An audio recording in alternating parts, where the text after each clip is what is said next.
Afternoon. I'd like to call the Board of County Commissioners Transportation meeting for Tuesday, June 28th, 2022 to order. I want to welcome everybody here this afternoon. We'll begin our meeting with the invocation given by Commissioner Harvey and the pledge given by Commissioner Turner. Please stand if you're able.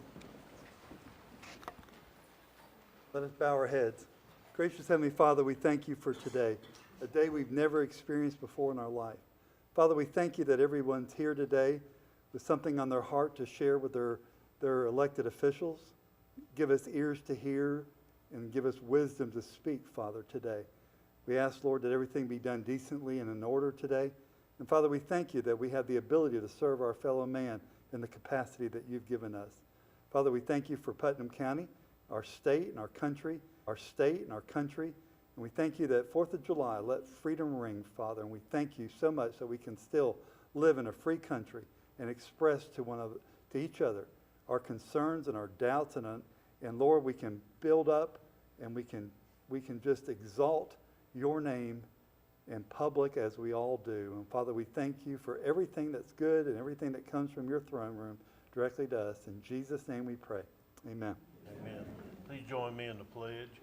I pledge allegiance to the flag of the United States of America and to the republic for which it stands, one nation under God, indivisible, with liberty and justice for all.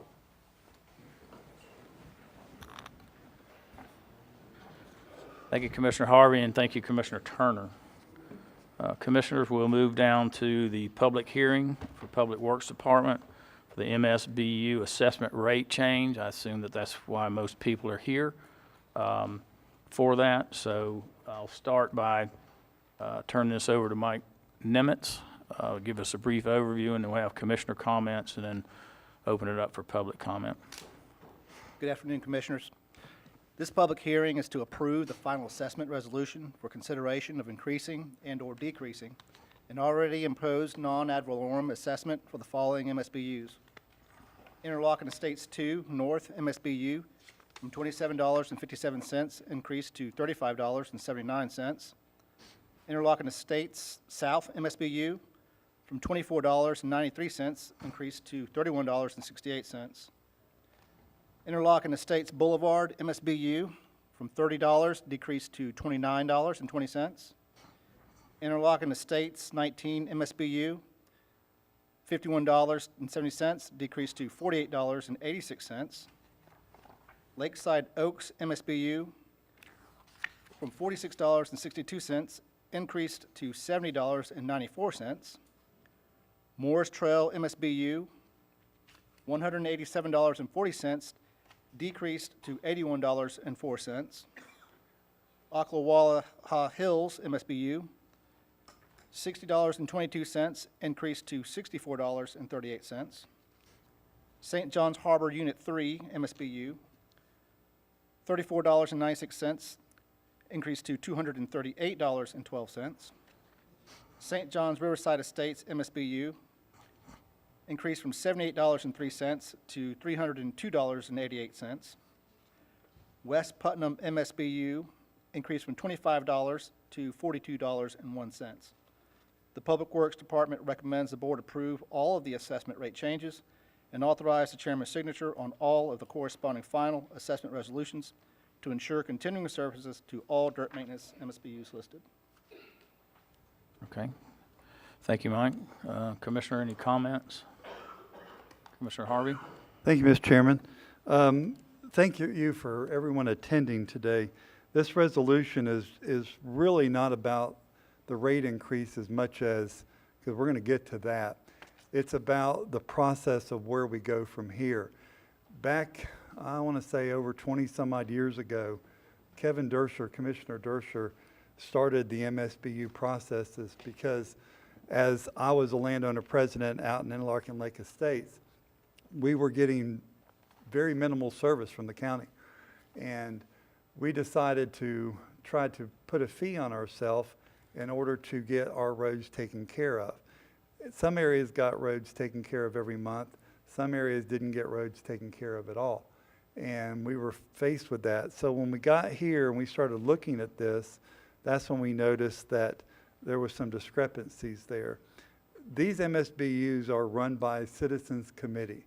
And I want to say that one more time, because I really want you to hear me. These are run by the Citizens Committee. And some of you might serve on that committee. If you do, would you raise your hand? Okay, thank you, thank you. And some of you have been invited to serve on that committee. And I'm not going to ask you to raise your hand, only because I don't want to embarrass you. There's room. This is probably one of the best scenarios that government is closest to the people, because the committee, when you have a road complaint, that comes into us at the county, or Nilda, who is the MSBU coordinator, and she contacts the committee, correct? And then the committee goes out there and looks at the problem, inspects it, and tries to do a fix on it. And they meet on a monthly basis. Most of them, for West Putnam, I can't speak for the other ones around the county. West Putnam meets at the community center, and they all meet the same night. There's different rooms in there, and they all meet. So the MSBU process has never been changed. Now, again, some of you probably see a big increase in some areas, and we're going to talk about that. But today is really for a resolution so that we can have a minimum standard of doing business with the costs associated.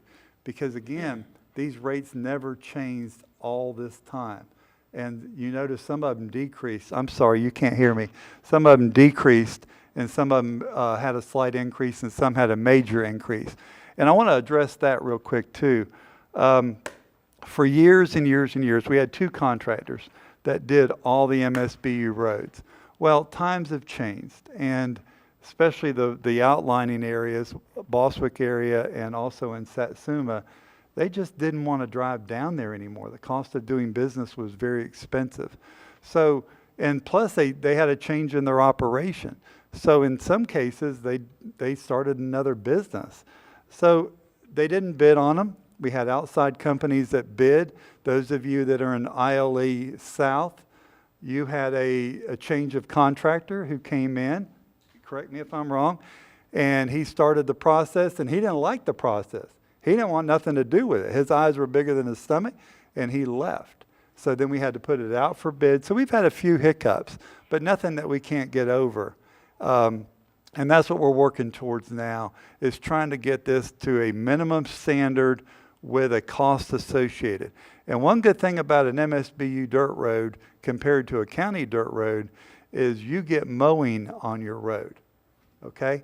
If it's a I see it, but we're going to have that conversation about the minimum standard, remember that. But you're supposed to get mowing, okay? And there's going to be that standard put into play on that.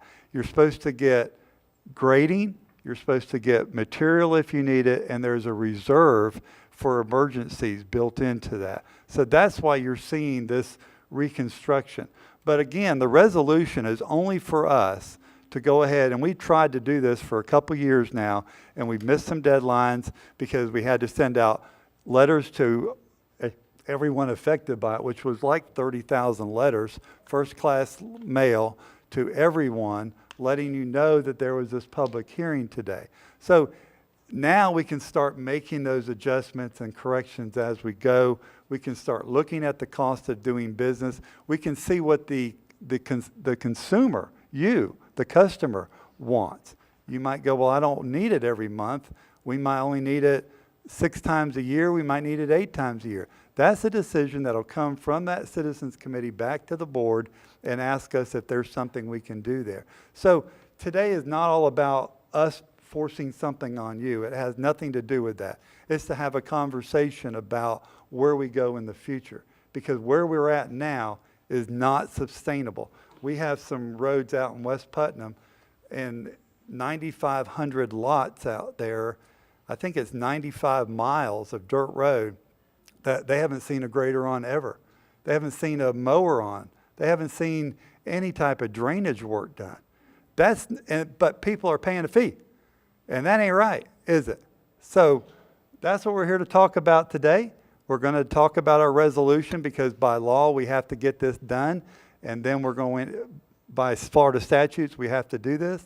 And then we're going to move forward on what kind of relief, because some people in this room are going to get hit pretty hard because contractors don't want to do the work, and there might be some alternatives that we can do. So kind of, if you will, let this process go forward a little bit, and I think you'll be pleasantly surprised. So thank you, Mr. Chairman, for allowing me to speak. Okay, thank you, Commissioner Harvey. Commissioners, any other comments? Not for right now. Okay.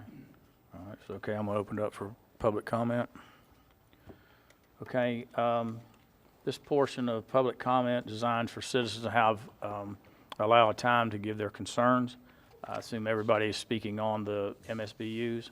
If you please, when you come to the podium, state your name and address for the record. Please keep your comments to 3 minutes, and please direct your comments to the board. So we'll start just as they are in order. Derek Fredettit.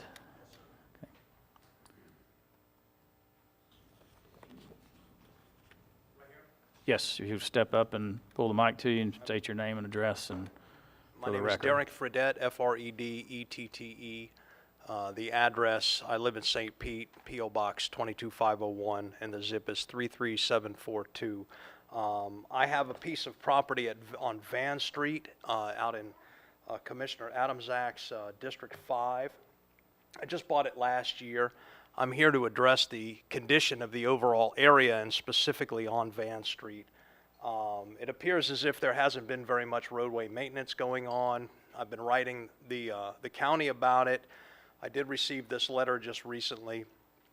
My main concern was illegal dumping, roadway maintenance, and even roadway access. On Van Street last year, there was so much trash. There was a boat hole on one side of there were 2 boats dumped on that street. On the north end and on the south end, there was a tree that somebody had put in the way to, I guess, block it. I don't know. I couldn't even go look at the property last year. This year, some work has been done, so I'm glad that's been done. There's logs out there. There's been some cleanup. So I'm really happy, and I applaud the council if y'all had something to do with it, that, you know, that progress appears to have been made. I think that we need more progress out there. I misunderstood the meaning of this letter. I thought this proposed ad valorem tax would increase my property tax, and I don't have an objection to that. I don't think it's enough. If I have to pay more money for that, that's fine with me. I just would like to be able to have regular, consistent, cleared access to the streets back there, and the sheriff go out there and do something to police the illegal dumping out there. I think it's just an abomination. Nobody should have to live in the condition it was. Now, there has been some cleanup, it appears, but I just want to express my hope that something will change in the future. You know, I'd really like to, overall, the condition of the roads are decent. Should they be graded once or twice a year? That's fine. The roadway maintenance, there's clay trail. It's almost impassable in a section. Van Street needs some more work done to it, but overall, the condition is better than it was, so I'm glad for that, and thank you for that. Could there be more work done? Yes. The actual roadway, the right-of-way itself, I still think some more work needs to be done, specifically on Van Street, where my property is, but overall, I think, you know, it could be better. So that's all I wanted to come up here and say today, is I would like to see it improve. So, you know, thank you for your time. Okay. Commissioner Adams, you got a comment? I guess it's more not necessarily for you specifically, but Mike, can you just go over, just because there's so many people here, what the basis of these numbers is, what the expected work, I think it is 1 grading a month, just what it was priced based on? Just because I think some people in the room will realize that this is priced for higher services than what they've seen in the past. Yes, sir. The standard was for 12 months of grading, 4 mowing cycles, 100 cubic yards of lime rock, and a 15% reserve. These were the same previous level of services, with the exception of mowing.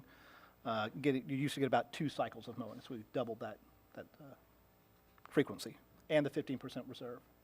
And then can we just let the people know what the process would be if they felt their road wasn't graded in the month that it was supposed to be, who they contact and that type of thing? Again, if you have a committee, you would reach out to your committee members. If you do not have a committee, you could reach out to the MSBU coordinator, Nilber Seibert. Thank you. And obviously, you could reach out to any of your commissioners as well. Thank you. Okay, thank you, Commissioner Adams. Isabel Rhea?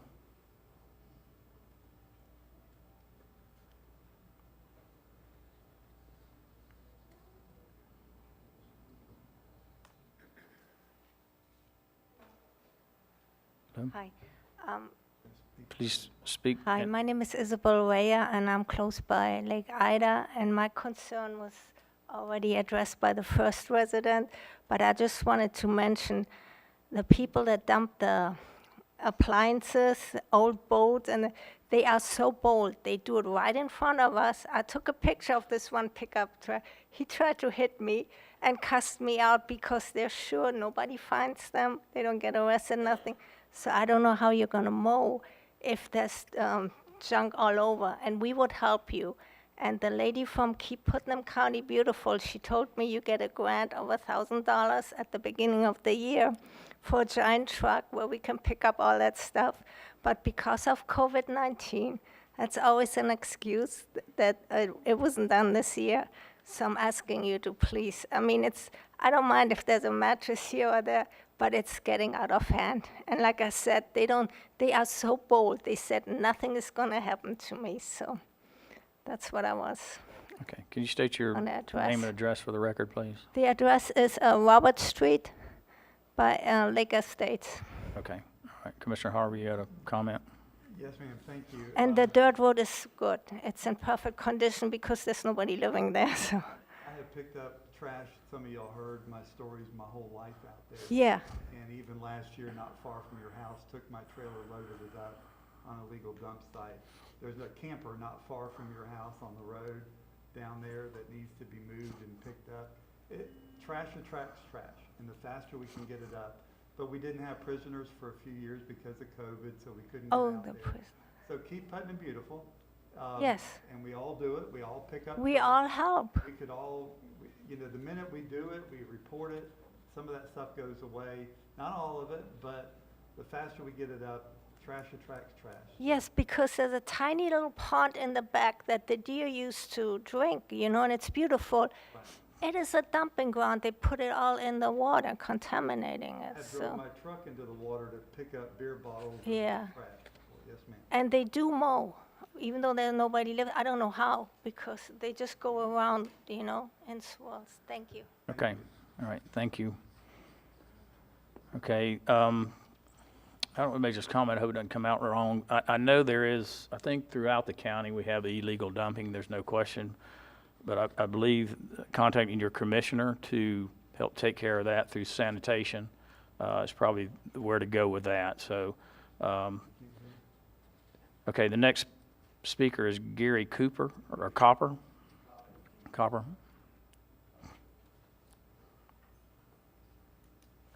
Tell them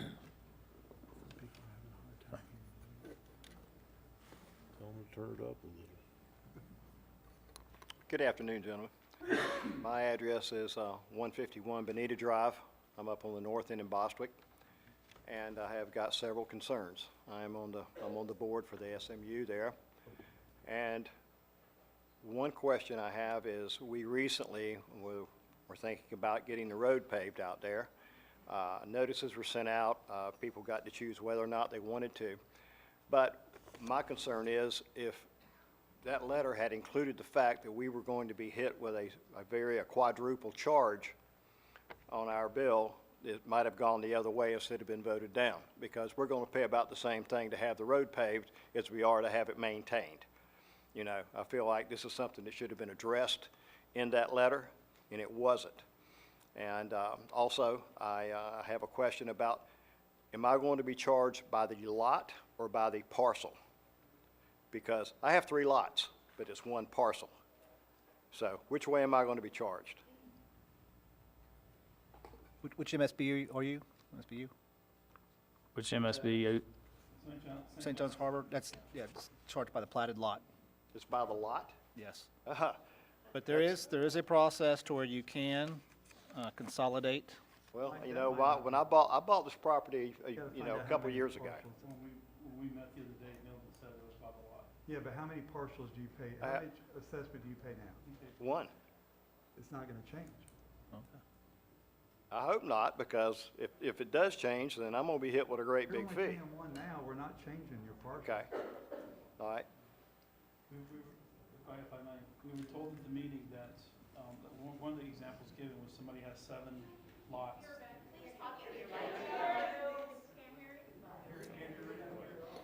All right, can you hear me now? All right. So at the meeting, it was last week, right? Yeah. The question was asked whether or not people that had multiple lots that were identified as under one parcel would be charged for more than one share, and the answer was yes. The example given was when the lady said, my son has 7 lots, 3 cannot even be accessed from the road, yet he has to pay seven shares of this. Say what? I'm hard of hearing, so, and I don't have my hearing aids today, they're broken, but did somebody say something? There was a phone going off. About Oh, just about okay. out there. So anyways, we do need to get clarity on that. And Gary's right.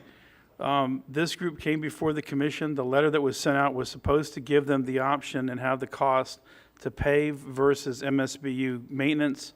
Then they can make the decision whether it was worth them to pay the extra money to go to full pavement or pay the extra money and just stay on maintenance. But they've never gotten that answer, and they're a very frustrated group of folks. Basically, I mean, if we're going to be, if my fee is going to quadruple, then I feel like we should be if my fee is going to quadruple, then we need to get something better than what we have now. We have somebody that comes out and scrapes an existing Lime Rock Road a couple times a year, and all they do is just dig it a little bit deeper. We're not getting anything added to it. We're not doing anything more than just moving it from one area to another. Yeah, we get rid of some ruts. And also, I got a problem with graders driving off the road into my ditch. I consistently have a wet ditch because the county drainage ditch that runs into the canal is not maintained. So we always have water in our ditches. And this last guy that graded drove into the ditch. When my wife confronted him about the mess he left, he said, I'll report it to the county. Well, of course, nothing ever happened about it, and I've got a ditch that looks like it's got a big mohawk going down the middle of it. There needs to be some accountability. If we're going to pay for something, then I feel like we need to get something. If we're going to stay with what we got as far as a Lime Rock Road, then we need to have some material put on it. I'm an old general contractor. I know how things work, and I know what things cost. And, I love it out here in Putnam County. Wouldn't want to live anywhere else. But like I said, I feel like we need to have some improvement over what we have right now. Okay. Commissioner Harvey? Sir, I didn't catch your last name, I'm sorry. My last name is Coppen, C-O-P-P-E-N. Okay, you're on the MSBU committee? Yes, I am. Drainage is part of the MSBU process. Well, it's never been addressed because we have a ditch out there that would has be the never been committee- maintained. But that would be the committee's responsibility. That's why we have these committees. Just like some areas that, you take West Putnam, they couldn't afford to put lime rock on those roads out there. So now all they got is clay and sugar sand in most areas. They can't afford to do that. So, but the committee, and drainage is part of the responsibility of the MSBU. So what you're saying is that should have been done through the MSBU fee that was charged. Well, from what we were told, there was not enough money to get it graded, much less get anything else done. That's where we're at today. Well, like I get said, it. Yeah. I have no problem paying more than what I'm paying now. I know what things cost. Like I said, I'm an old-time general contractor, so Yes, sir. I know what things need to be done. But like I said, if you're going to jack up our rate, then give us something in return. I agree. Don't just say, okay, we're going to raise it up and we're going to come out there twice or 3 times a year and grade your road. If we got all this stuff that's available to us as a committee, then by all means, we need to get the drainage taken care of. We need to get if you're going to cut our grass out there, then come cut it. Don't just tell us about it. Let's get it done. But that's you. But That's you. That's the committee's well, like I said, I feel quite sure if this is what's going to happen, that the committee will do something about it. Good. So, but at any rate, thank you for your time. Thank you, sir. Thank you. Commissioner Rawls? I think there's more questions that this group has based on the means that have attended than answers. And that's part of what's driving the frustration of the folks out there.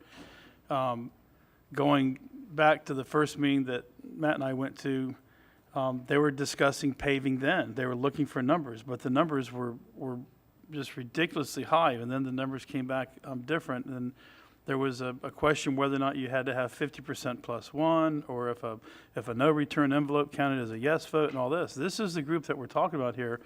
They've been fighting this fight for several years.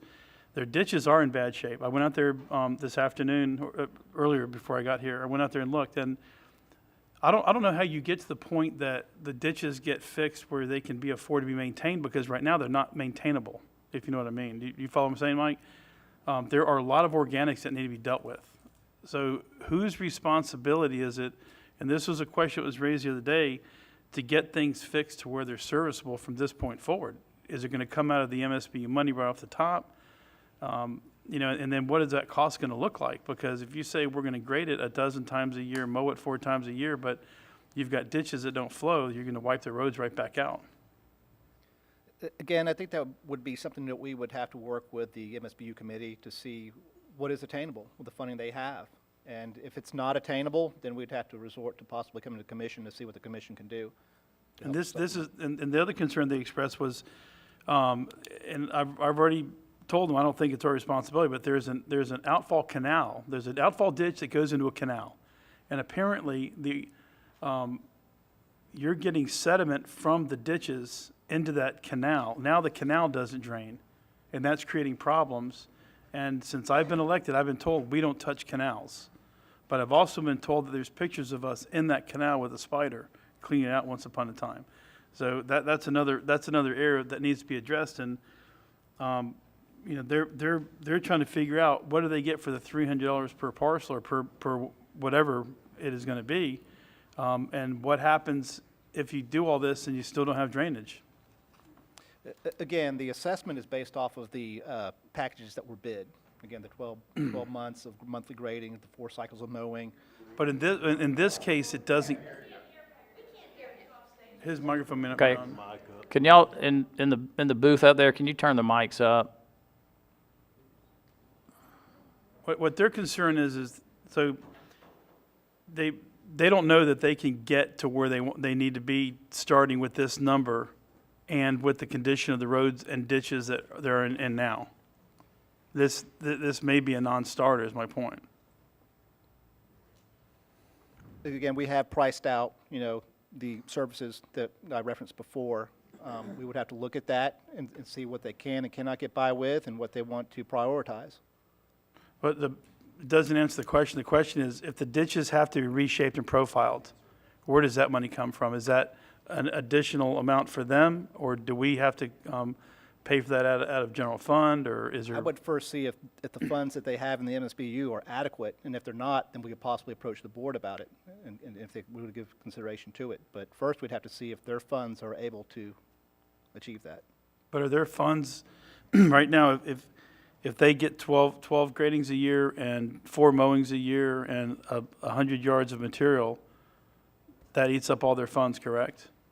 That's correct, the way it is bid. I But think if they it don't goes use all without saying that service- they need more than this. Again, yeah, they potentially, but if they don't use all of that service, then there may be some contingency funding that they can use to address these other issues. So it's a smorgasbord. Eat But what it's you really up take. to the MSBU committee. They are really the ones who kind of drive the level of service. Okay.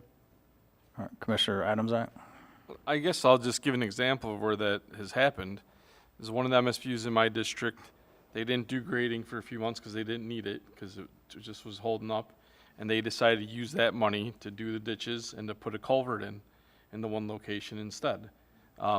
They decided to get some material for that location as well. And then, so, and that, correct me if I'm wrong, because this is the way I understand it from the 3 or 4 MSBU meetings I went to with the citizens. If you guys don't, if the committee says don't grade this month, that money doesn't go away. It's in a kitty for your group until you use it. So if you decide you don't want to mow all year, that mowing money stays in the committee. If you decide you only want to grade 5 times in the year, that other 7 times would basically stay in the money, and you could utilize that for your ditches or for more material or to fix a culvert next to the certain road or however you want to use it. So they do have flexibility there. I've seen it work in other MSBUs. there's no repercussion with the contractors? No. No, it's as, Yeah, it's per cut and per, so if they As say needed we're basis. that's two my cuts a year. understanding. This is not a contractor where they just go out there and grade it every month, at their own discretion. No, they are actioned on these items. They are Okay. directed to proceed. Okay, all right. Pat Rogers. You got that right. Pat Rogers? Pat Rogers? Okay. If everybody could look at their phones and electronic devices, you can turn them on mute or off, please. Pat I appreciate Rogers, it. 4838 Sunset Boulevard. My parents bought this property in 1985. We'll never recoup the money that we paid in taxes if we sell it. But I tried to drive out there this morning, and I couldn't get to it. A lot of the street signs are gone, and Okay. Yeah, Mr. Chairman, if you'd give just a minute, can we ask IT, can they do anything at all about the volumes of the microphones, please? sorry. I was going to say, I have my hearing aids and can't hear, so I feel bad for you. I tried to drive out there this morning, and I know I got close to it, but I never got to it because the street signs are missing and, the dirt roads, and after a while, I just turned myself around and got out. But talking about the lime rock on the roads, all I saw was graded sand. I could tell the roads had been graded, but I didn't see any lime rock. And, and I also saw piles of garbage, people dumping mattresses and junk. But, well, it's on Lake Charles at Joanne and Christie, which is in the back a ways in Unit 22. Did you get that? What MSBU is it in? I don't know. This is the first time I've known anything about this. It's in Unit 22. I'm on the north side of 20, so if Okay, that on the helps top any. of your letter, what does it say? It's going to give you a MSBU on the top of your letter. I'm looking at it. Yeah. I don't see anything that says MSBU If everybody on could it. keep their conversations, if you need to have a conversation, please go out in the foyer. That's okay. I can help you with that.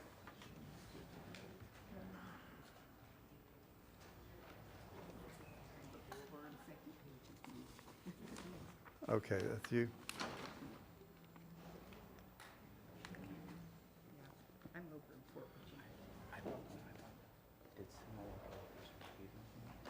Okay. She lives in ILE South. Okay, that gentleman right there with his hand up is the committee president, okay? Let him know your problem right now. Okay. He'll write it down for you, okay? Right there.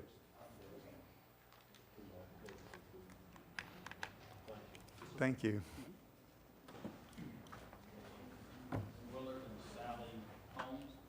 Excuse me, Willard and Sally Holmes.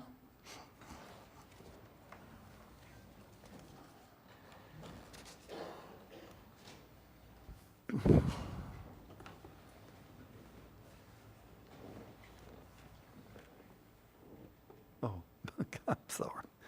I'll do better, I promise.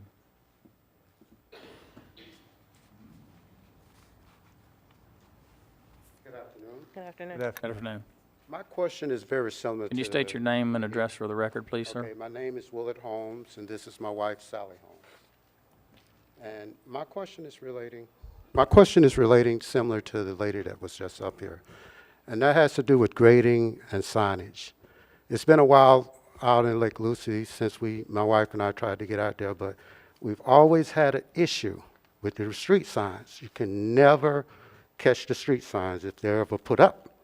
So I would like to bring that to the board for a question of whether or not, as part of this new increase, whether or not we're going to be able to maintain the street signage. Yeah, we usually get lost because we're from Orlando, so, Yes, ma'am. it's just hard when all the roads start to look the same. Yes, ma'am. And there's no signage to kind of point you in the right direction. So that would be a big help. Commissioner Harvey, you got a comment on that? Yes, I do. Let me quickly say The MSBU doesn't replace street signs, okay? The fee you pay doesn't, but the county will. So if you let us know what street signs you're having problems with, we can go out there and take care of that. And believe me, that's 95 miles of dirt roads out there. And it goes from 315, I know you're from Orlando, but all the way to Baden-Powell. It's the biggest one that we have, so. Yeah, we were out in Lake Yeah, Lucy. and all the roads look alike when you get out there, so. Absolutely. But just let us know, and I'll give you my card, I okay? appreciate that. I Okay. appreciate that. All right, go for it. All right. Thank you. There. Okay, thank you. Email me, okay? We'll take care of it. Thank you. Okay, William Kidd. William Kidd. That's my brother-in-law. If he's not here, can I speak? He's my neighbor. Come on up. Yeah, Take your number out. I would prefer that afterwards, if you get a card, one of these comment cards, and Okay. fill it out, just give it to Ashley over here, okay? All right, thank Please you. state your name and address for the record. My name is Estella Callahan. I live at 201 Hudson Trail. It's on the corner of Twin Lakes and Hudson Trail, 1 block from Union Avenue. I have a couple of concerns. As far as the illegal dumping out there, there's so much of it that someone had dumped a mattress and someone had spray painted a message, something like, "Who in their right mind would do this?" with a bunch of question marks on it. And the dumping out there is just ridiculous. And my friend and I have offered to go out there and clean it up. We called the lady at Keep Putnam Beautiful, and we told her, "Look, we don't want any money for it. All we want to do is if you will tell the dump not to charge us to dump the materials." And that couldn't be done. Ma'am, may I say? Yeah, Commissioner Harvey? Thank you, Mr. Chairman. A lot of you got a note from me recently. We had a great West Putnam cleanup, and I sent out 1,500 postcards in your area asking for people to come out. Had one person, 2 people. Okay, so we'll be glad to do a West Putnam cleanup, and we Okay. can get that taken care of. Okay. And believe me, I went to a site not far from your house out there where I pulled up and thought a man was sitting in a chair, but they had dressed up the garbage to look like a man. Remember Yes. that? Yes. Yeah, and it was kind of funny. I took a picture of it, but it was bad because the guy looked like he got caught on fire. Yes. I mean, it was bad. Scared me to death. Yes. So, but I've run squatters off of their property with travel trailers. Yeah. Yeah. We can do another cleanup out there, and we'll be glad to. I just don't like doing them in the summertime. We just did it No, I a month agree. ago, but I I'll do it absolutely agree. anytime you want. I don't Okay. mind. That's We'll get it. great. Also, the sheriff's department has an inmate Yeah. crew. My husband is actually a sergeant in the jail. And apparently they're not allowed to go out there and help clean up either. I don't know why, but there's an issue there somewhere. So, but I feel like if you call the sheriff's department and say, "Hey, there's a pile of trash over here, maybe y'all could get your inmate crew to come clean it up," I don't know. I don't see where they should have that much to do where they're busy all the time, So, my other concern is William Kidd, the gentleman who was supposed to speak. He owns a tree and lawn business, and he grades our roads, the main roads, at least once a week. And I don't know, I think y'all said we're going to get twice as much grading as we're getting now. Is that correct? Yes, we're trying to go with a standard of 12 times each month, one grading. 12 times a year. 12 times a year. Okay. That's the pricing if But the, it also doesn't count if your neighbor goes out and does it with his own tractor. Right. I understand that. which he should not do that, Yeah, not supposed to on county. not supposed to do that. Right. Okay. Okay, thank you very much. Thank you. It could cause an accident. Yeah. Joanna McDowell.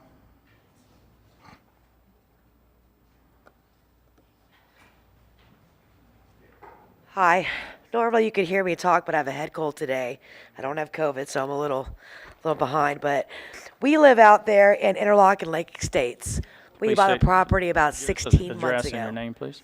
Joanna McDowell and 226 Interlochen Boulevard. We own 3 lots. Now, we have several things about our lots. Well, mainly about the road.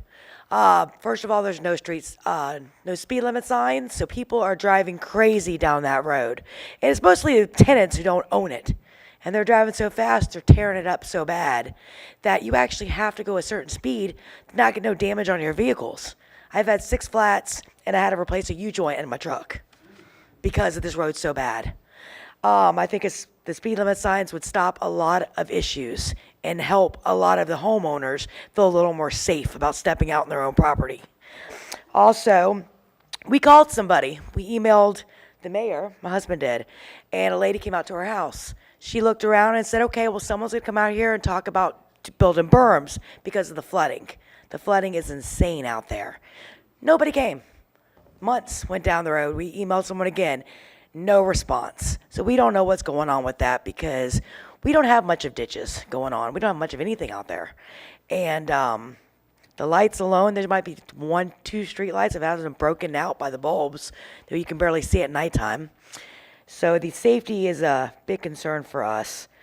Also, another one is the grading. He comes out maybe once every other month.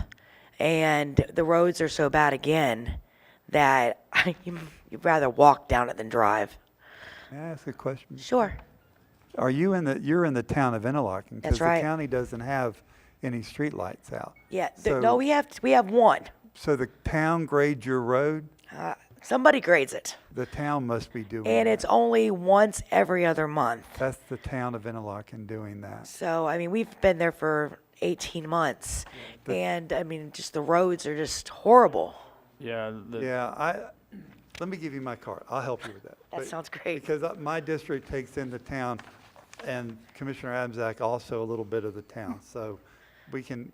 Well, it also makes the emergency vehicles, the ambulances, the fire trucks, slower response time because the road's so bad. And we have our mom who's elderly, who's oxygen dependent, and other thing else. You know, we don't want more issues to happen because of the road. Okay, the town's their own government, so here's my card, okay? You're welcome. all right, thank you. Not COVID, are you? Okay. Thank you. I'm teasing you. Brian Kelly.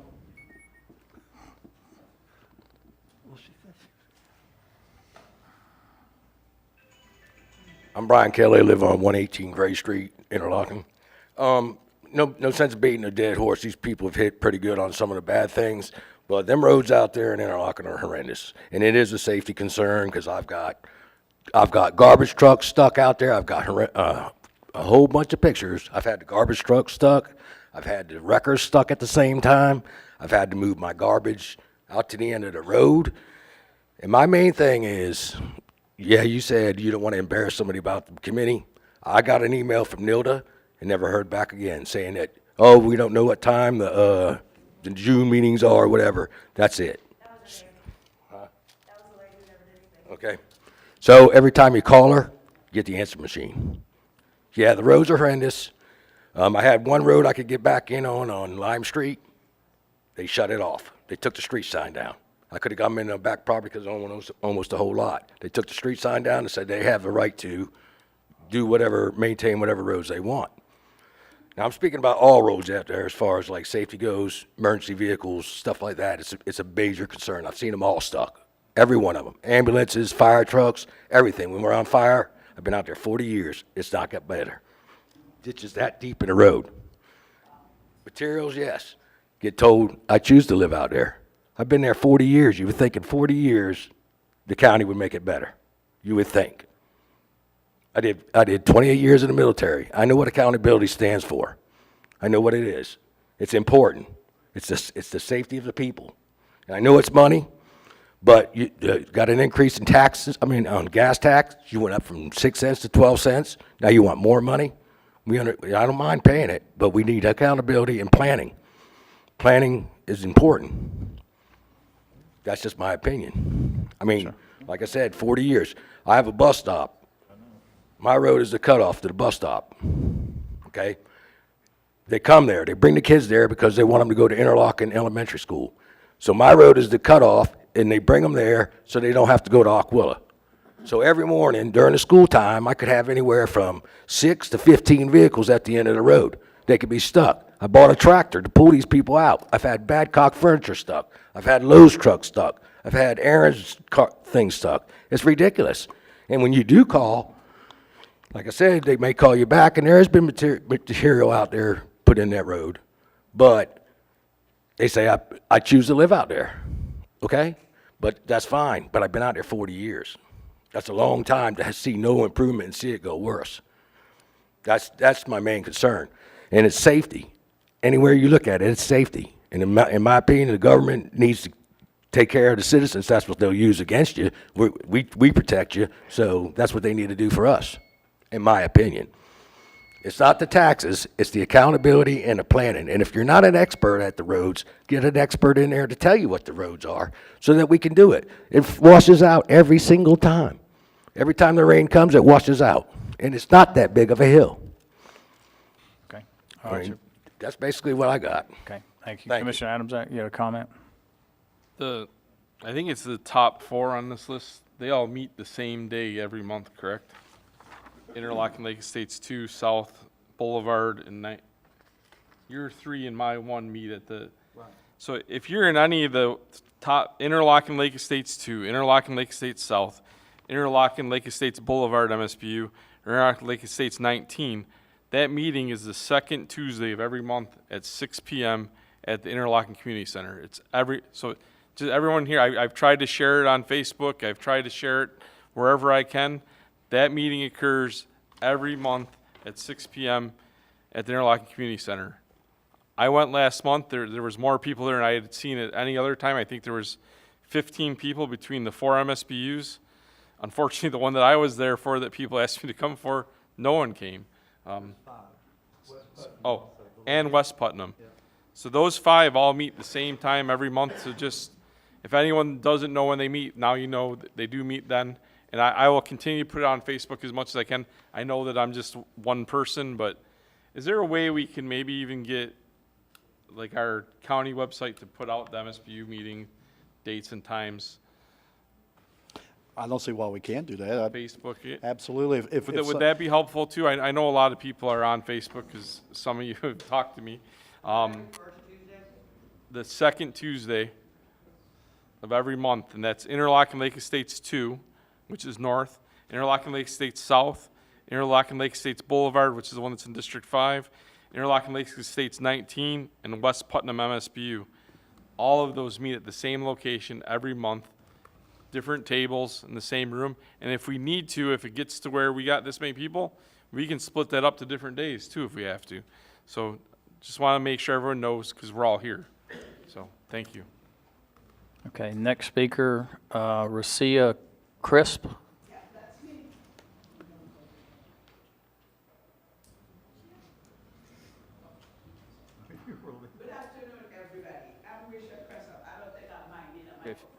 Well, please come up to the microphone. State your name and address for the record, please. Good afternoon, everybody. Thank you for seeing us in short notice. I'm Risha Cressup. My husband cannot be here. He's in New York City. We recently purchased, I'm in Interlochen. I don't know if I pronounce it well, but I'm here. I guess I'm part of the MSBU affected by it. I have 6 parcels, and according to you, the letter you sent me, in order for me to avoid the tax raise, I have to make it 1, and I'm not understanding the logic. Especially, we just purchased. Next month will be a year since we purchased. And we do plan to homestead. You know, like I said, my husband retired. He's a very old, Vietnam vet. But we want to do that, but at the same time, we're not able to be able to have the ad valorem raised, especially you just had that done, you know, I think November, you raise it, and now it's not even a year, and it's gonna be being raised again. And again, as I've heard other people's concern and stuff like that, I'm on Twin Lakes Boulevard, Southeast 5th Avenue, and Southeast 5th Street. But I guess the next street will be Southeast 6th. There's a big tree fell down, so even my sister, she was so afraid she wouldn't even move forward because we can't move forward. And yes, I am concerned, even though we purchased the 6th parcel and no one should be living there and stuff like that, and we also have dumping. And once I do move here, I do plan to run for commissioner, so watch out. We don't have an address yet. I'm on Southeast, you know, there's 6 parcel. It's regarding 03 10 24 90 70 00 80 1060. 03 dash 10 dash 24 dash 90 70 dash 0080 dash 1060. And there's 6 of it. That's the last one you want to assess, you know, to raise it. And in order for us to bypass it, we will have to combine it and make it into one. Okay, can you get with me? Pardon me? Will you get with me? Oh, yes, please. What's your last name? Cressa. CRESAP, that's my card. I'm a disaster manager, and Dr. Cressa is in New York. He works for me. Yeah, Stephen Cressa. Thank you. Okay, thank you very much. Thank you. Mr. Chairman, if I may, Okay. the process for parcel consolidation is covered under the, in the resolution under section 7A1. Okay. If somebody elects to combine all their parcels or their lots under one parcel, are they a year behind in getting the benefit from that? Will they still pay full boat on every single lot this year? Because I would have to research that. we're a year behind in our taxing. You're looking at that, Mike? Yes, sir. Okay. Next speaker, Jan Tedder.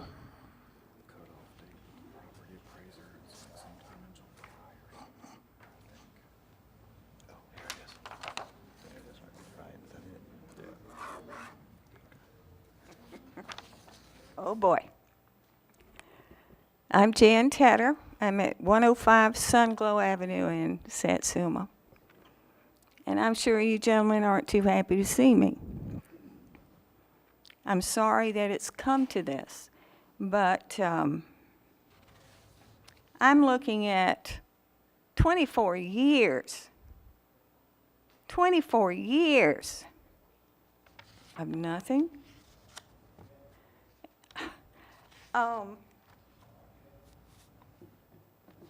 I know it falls on y'all.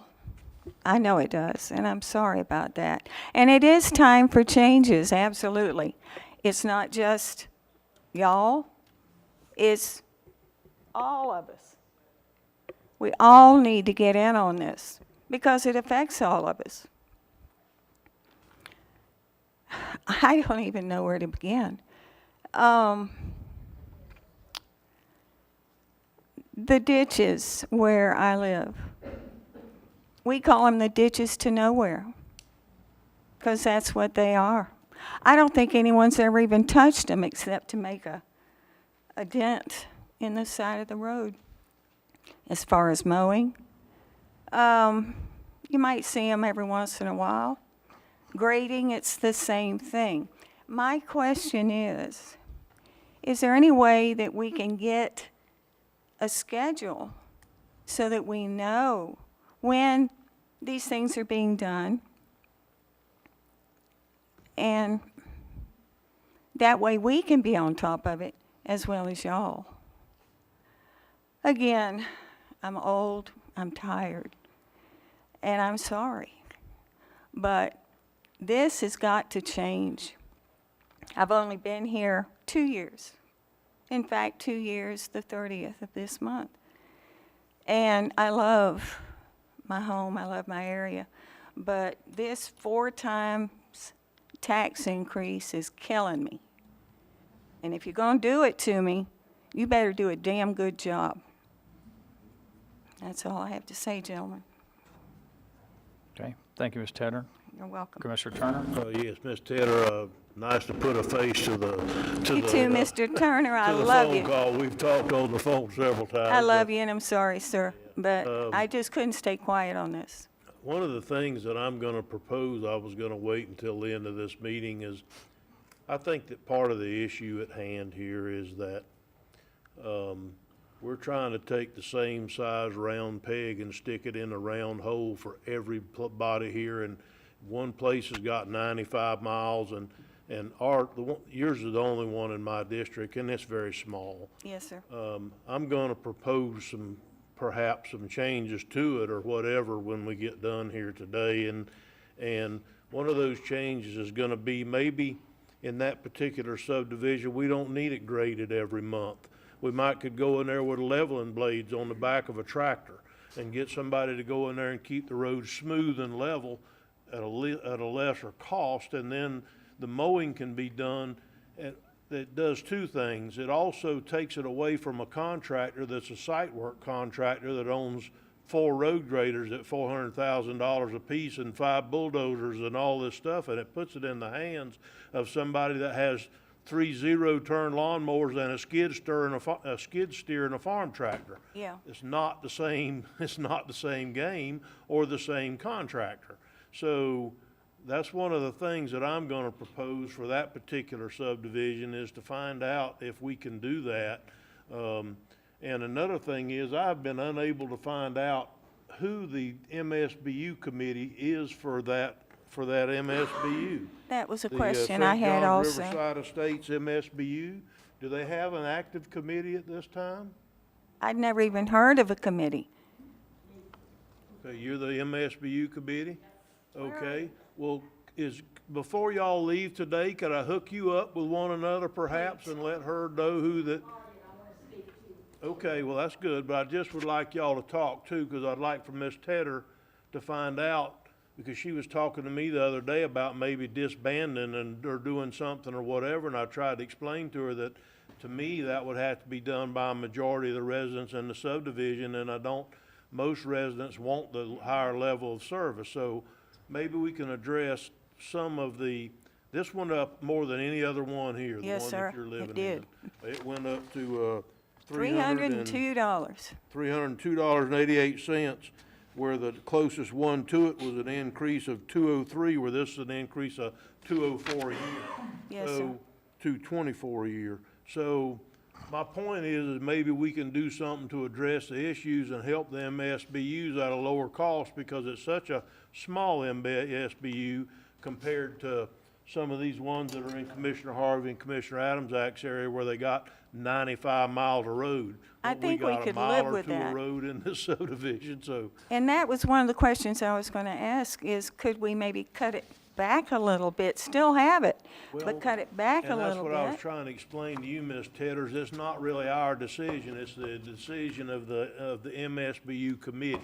Okay. And so now that I know that we have an MSBU committee in there, that would be who you would address that to if you want a lower level of service for a lower price. But yes, ma'am, we can do just about anything you want we're just trying to get a same level of service in all the different MSBUs around the county. Yeah. And like I said, when I started this, maybe we're using the wrong size round peg to fit every round hole in all of them, because definitely the needs in a small subdivision aren't as extreme as they are in one of the interlocking lakes estates that have 95 miles worth of roads when we don't have that many. So that's something that we need to bring into this conversation, I think, and we're going to today. All right, and the only other thing I had on my little old mind is, how do we keep up with what's going on? Now, I know you're going to say check with the committee. How do you check with the committee? This is all new to me. I didn't even know there was a committee. Well, I'm trying to get you hooked up with the lady back there, and maybe she can tell you when the meetings are and when what they do and how they do it. I mean, they even may have a spot on the committee for you to sit on if you want to be there. I don't know if they're ready for me, sir. I don't know. So anyhow, we'll try to get there, and I really appreciate you coming today. I really do, but we're going to see if we can't make this pig fit this hole a little better. I it would be terrific for all of us, And again, thank you. I'm sorry that I kind of stirred the pot, but I think the pot Well, obviously, had you to be didn't stir it by stirred. yourself, Miss Taylor. Turn around and look at God the room. bless every one of you, every one of you. You know, it takes, what is that saying? It takes a village. Yeah. Well, it takes Putnam County, that's for sure. Gentlemen, thank you. Thank you, I Ms. Taylor. appreciate it. Yes, Yes, sir. Thank you very much. Okay, next speaker, David Foltz.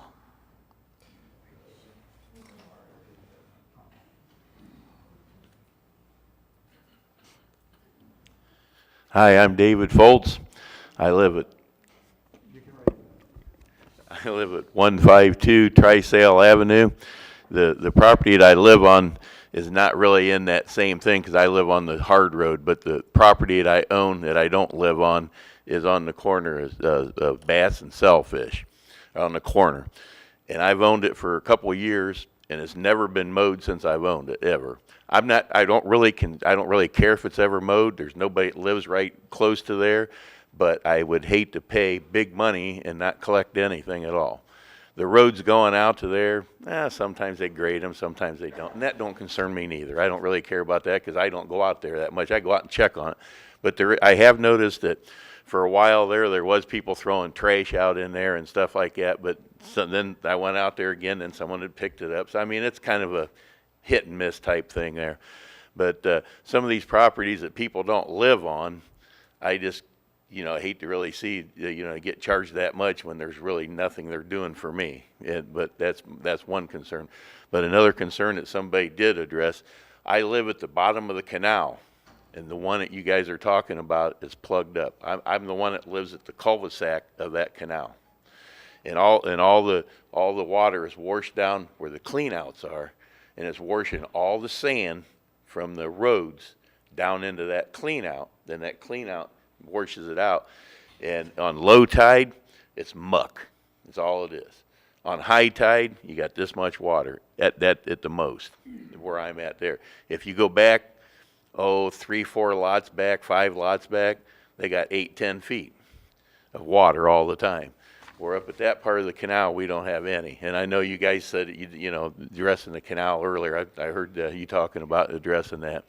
But the concerns that I got is that much, it went up in that one area for the roads to be graded and mowed. Like I said, I've only ever seen anybody mow a little bit around there every now and then, and it's only maybe once a year that I've even seen that, but it's never made it out to where I got my property at. So my concern is I just would hate to pay that kind of money for a lot out there that nobody even lives out in there. So I guess if I have to pay it, maybe they could take and figure out a way to leave that part of it go and go do it for the people that do live out there. I guess that would be the thing. But the canal, I would sure like to see someone do something with that canal. I've owned that property for 5 years now, and it's been that way the whole time. Which MSBU are you in? So it's got a MSBU committee. Right. Okay. All right, then. Okay. Guess that's addressed all mine. I'll let it get going, and thank you. Thank you. Commissioner Adamczak? I just want to reiterate, the key thing there is if it wasn't mowed, the MSPU wasn't charged for the mowing. So if they were charged, you guys need to let us know that they charged for the mowing and didn't do it. Is that my understanding? Is that correct, Mike? That's correct. So if they're charging for services that they're not doing, that money should stay in the kitty, so it should never leave that. So that money would be available to do other things in the MSBU. And that's I'm not saying specific to your MSBU, it should be for all of them. So if your committee finds that they're charging for work that's not being done, we need to know that so that we could hold that contractor responsible. Okay. Thank you, Commissioner Adamczak. Next speaker, Norma Crawford.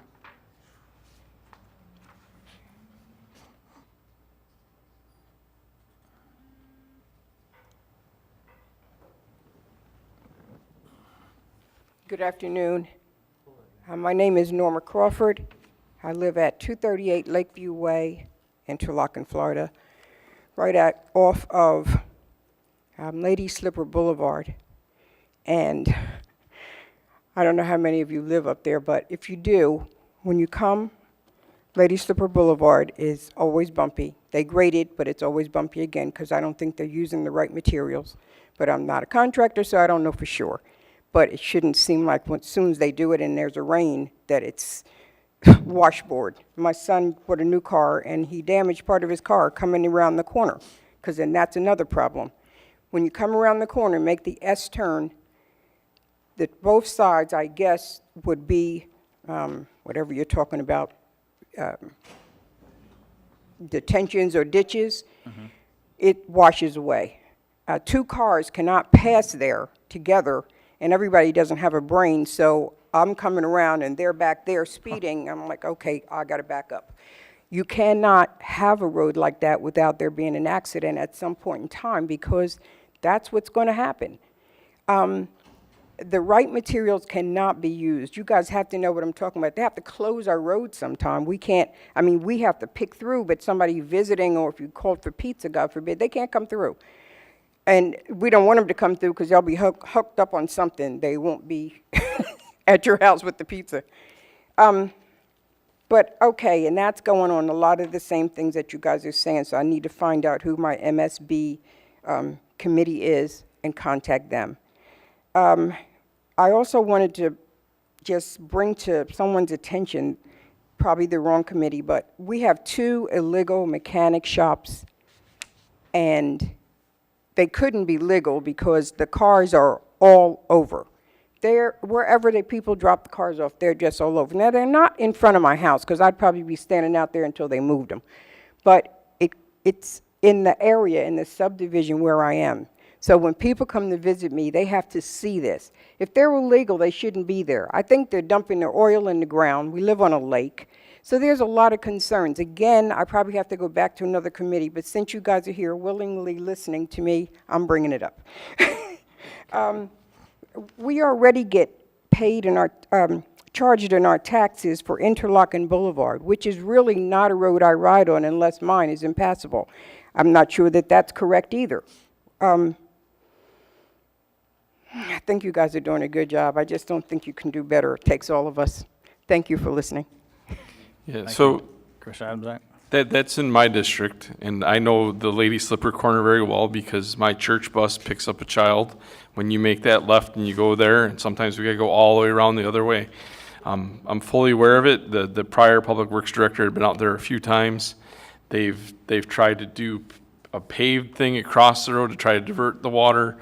We opened the drain that went under the road and down the road, and nothing seems to work. So we did have a group of citizens in your MSBU that came together, and again, your meeting again is that same thing that I announced before. It's the second Tuesday at 6 at the Interlochen Community Center. And next month, I'll make sure I'm there if I got people committed to actually go. Last month, I had 10 people ask me to go. I showed up, and no one was there.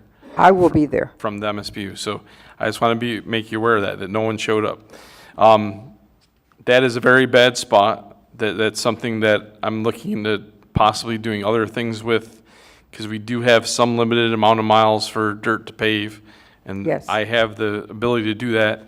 I'm looking into that. It depends on how it scores compared to other roads, things like that, and that's literally just for that little piece. Yes. That's a major problem going in and out of there, and I know Commissioner Harvey is absolutely aware of that same spot as well. As far as the other part, you can take my card, and we'll get you in touch if you choose to open a complaint about whoever's doing the business or something. We'll get you in touch with the right people for that as well. Thank you. Okay. Thank you again for listening. All right, And thank happy you. birthday. Thank you. Okay, next speaker, Frank Reddington.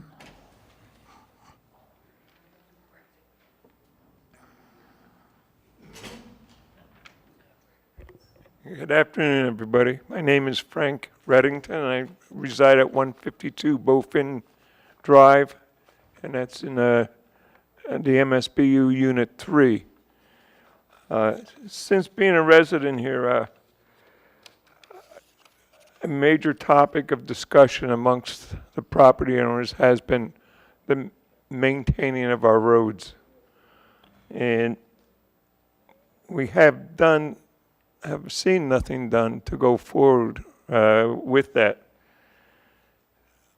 I think two things could be accomplished if just going forward, we abolished the MSBU as to road maintenance and turned the road maintenance over to the county. They're doing it now in our MSBU and they're doing a fine job.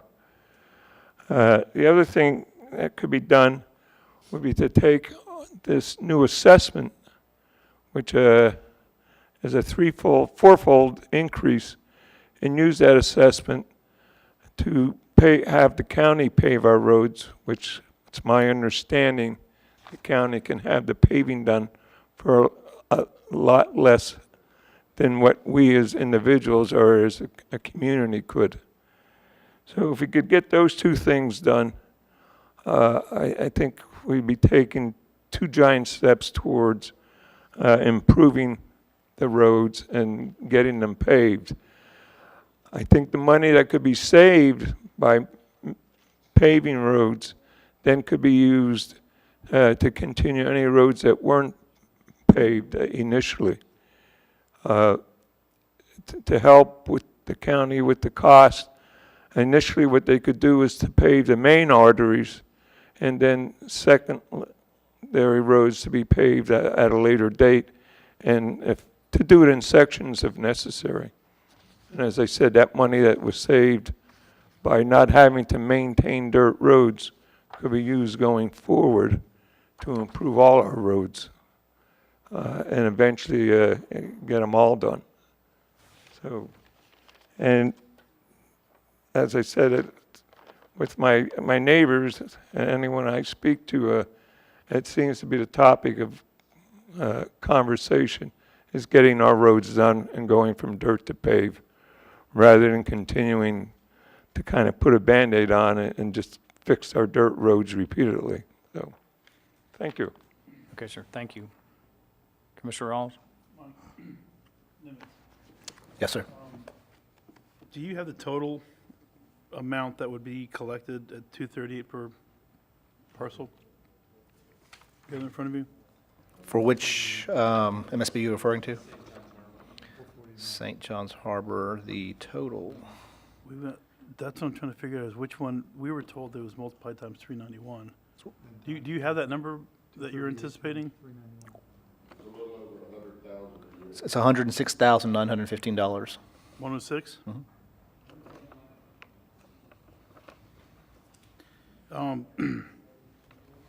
Does $300,000 a mile sound like a stupid number to pave a road?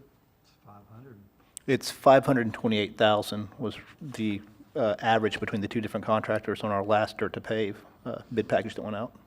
And they've got right around 4 miles, I believe. is that correct?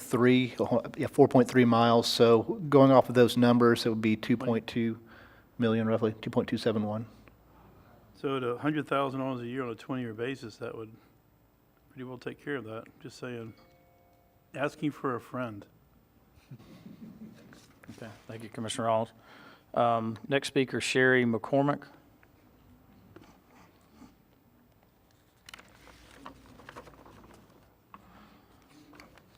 Hey, you said my name, Sherry McCormick. I live at 113 Cardinal Street in Interlaken. Just from hearing everybody speak, just for location-wise, that's kind of sort of in the Lake Lucy area out there in West Putnam, MSBU. I've grown up in Interlaken, moved away, came back. So I've seen where there hasn't been change and there has been change. So we're sitting here saying there hasn't been any change. There has, but very minimal. I've learned over the last couple of years that I've just had to start being the squeaky wheel to get the grease. And I think that's kind of summarizing what everybody's complaining about here is, yes, the roads are bad. Yes, they're dangerous. Yes, we pay a fee. Economy-wise, yes, I can see why we may need some increase in the fees. The difference I'm seeing is I'm guilty. Where have we helped our commissioners and our MSBU? Over my emails over the last year, I have been told that there is one person handling quite a few MSBU roads in the area, And one thing is they can't see them all at one time. So if we're not telling them our roads are bad or contacting the right channels, they don't know. Just a little background, my hill is a very bad hill. Sometimes four-wheel drive can't get through it. My dad's had to pull people out in the middle of the night because they're stuck. So I get the complaints. I see both sides of the story here. And the best thing to do at this point is talk to the people. We can come to these meetings and complain, but where do we stand for the rest of the year after these meetings? And what are we getting with our money? Yes, we're paying more of a fee. So I've heard, just listening to the conversation over the last hour, the county commissioners have said there's meetings, there's committee meetings. I'm guilty. I've been invited to this, and I've been nervous because I don't really reside in Interlochen anymore. I still have an address out there. I still have property out there. And I come out there to maintain it and see it, but I live in Newberry, and I work in Gainesville. So my concern is time. I had to take off work to be here today. But that was my first step to trying to help make a change is I just took the time off work. I had to get off at noon. It's 4 hours out of my day, but I'm here and trying to listen and see what's going on instead of just being the squeaky wheel. So at this point, my concerns to this is, a lot of my concerns have been presented by other citizens, and a lot of my answers have been answered by listening to the feedback. I do agree that I did not know about the committee. I did not know even what MSBU stood for about a year ago. So I think a lot of it is a knowledge breakdown. County commissioners know that language. I am not a county commissioner. I don't know that language.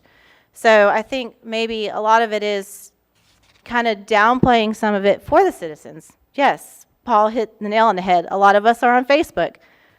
Some of us may not have a Facebook. I get that. But a lot of us are on Facebook. And I tried searching MSBU to see if there was a Facebook group about a month ago.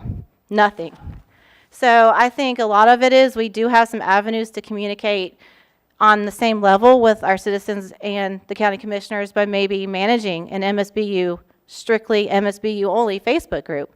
Unite all of the MSBUs instead of it being one here, one there, have a unified group that we all come to and we can say, okay, our meeting's here on this day. Because a lot of the complaints and the feedback is just a breakdown of communication is what I've gathered. So I think communication is going to be the start to bettering what's going on with the MSBU. Okay. That's it pretty much. All right. Thank you, Commissioner Harvey. Sherry, thank you very much for coming, and you and I have been working on that for quite some time. In her West Putnam MSBU, for years we had one gentleman that ran 95 miles of roads. It's not the fault of Sherry's. These MSBUs were put in place many, many years ago, and then people moved in, and you didn't look at your tax bill. You saw the MSBU, but you didn't really know what all that meant. And until you had a complaint, and you called the commissioner, you called Public Works, and they said, oh, you live in MSBU. Here's the process. So I'm not faulting that. So today what's happened is 30,000 letters went out. Now everybody knows you live in MSBU, which is a good thing. And now we can start that process moving along. And there is good hope. I'll tell you that, and we'll get to that. But truly, this is a great time to be talking about roads. And again, I'm going to say this, government closest to the people is the best. So when you have a committee that's in charge of that, and you plug yourself into that, and you contact that committee member or that person, Nilda, or your county commissioner, and say, I've got a problem with this area, then we can address it. Because that committee member goes out there and takes a look at that problem immediately. Now, what in some areas we've seen where MSBUs had to dig up roads and haul that sand away because it was worth nothing anymore. Okay? We've seen some areas again get lime rock. Some areas can't afford 95 miles of lime rock. Just can't afford it. So it's not going to happen to do all the other things they're supposed to do. And plus, let me tell you this. If you want a lime rock road, you'll complain here in the next three weeks when the dust gets all over your house and you can't breathe, and that happens too. Kevin Dersher, Commissioner Dersher, had a good phrase 20 years ago, and he said, there is no good dirt road, okay? Just some are better than others. So we're here today. This is a great exercise, and I'm excited that now we can get more participation and move this thing better and forward. And I thank you for, yes, amen, brother, right? Yeah. Get these people to show up at our meetings, we can solve a lot of problems. There you go. Thank you. Thank you, Mr. Chair. Commissioner Adams-Act? Yeah, so there are a couple MSBU's that actually do have a Facebook thing specific for their MSBU, and they get all their neighbors to get on it. It works really well for the ones that I know are doing it. So I'd suggest that if any of the leaders for the MSBU's, if you're on Facebook, or designate to somebody else if you're not, and because that does let everyone know, hey, this is what's going on in the community. And even the ones that I'm aware of, which there's only 2 that I'm aware of, they also do other, neighborhood type conversations and things like that, and it creates a little bit of community too. So, and Miss Sherry, we need you back in Putnam County, so you need to get out of Newberry and get back to West Putnam, please. Thank you. Mr. Chairman, may I say something else? Commissioner Harvey? I do want to say, though, be careful because the MSBU's have to operate in the same vacuum we do. We have to operate up here where we can't talk to each other in the back room or side room, outside. We can't make a deal. So when you got MSBU people that sit together, they might be neighbors. They can't talk together unless they're in that public meeting, okay? That's when that can come out. So be careful of that. They operate in the same vacuum we do, okay? Okay, next speaker, Anthony Gentry.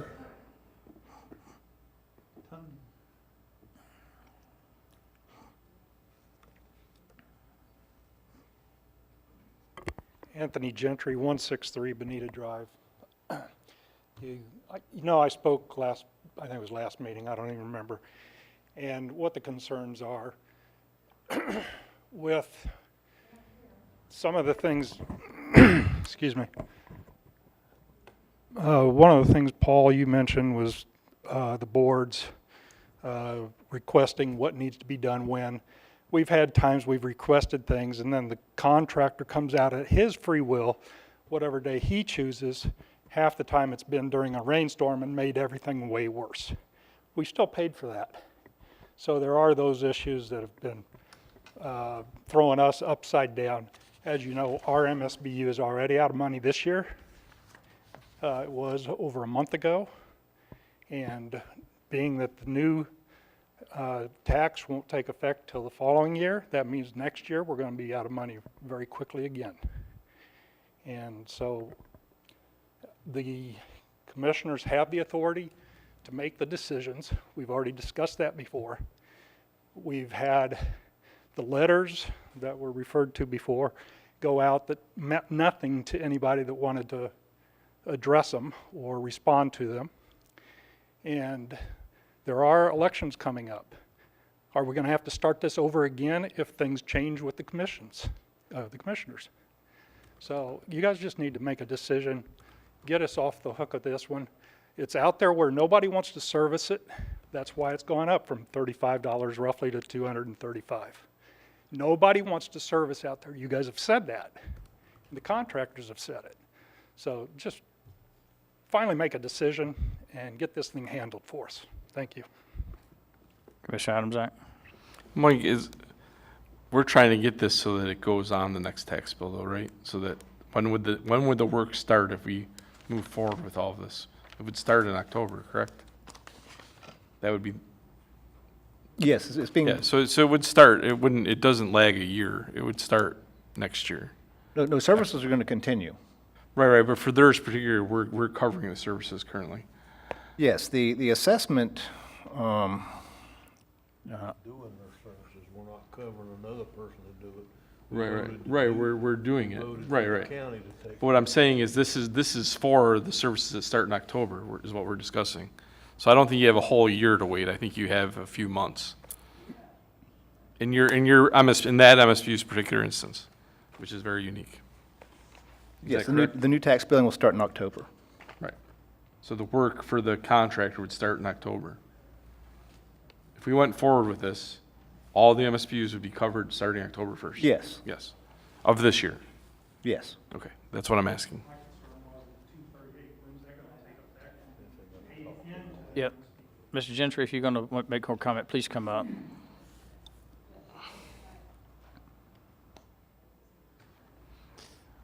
I see what you're saying. You're saying there's be a money shortfall right from the beginning because the tax bills don't come until later in the year, in the Yes. fiscal year. How do we do that? Oh, the deficit's, from what I understand, has been covered by additional funds from the contingency funds that have accrued. Okay. My turn. Excuse me. Okay.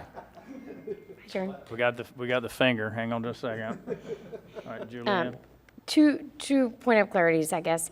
First off, this morning during your regular commission meeting, you approved an MSBU budget resolution, which for the MSBUs which carried reserves, we moved enough money to carry them through the end of this year at a service level that would be satisfactory.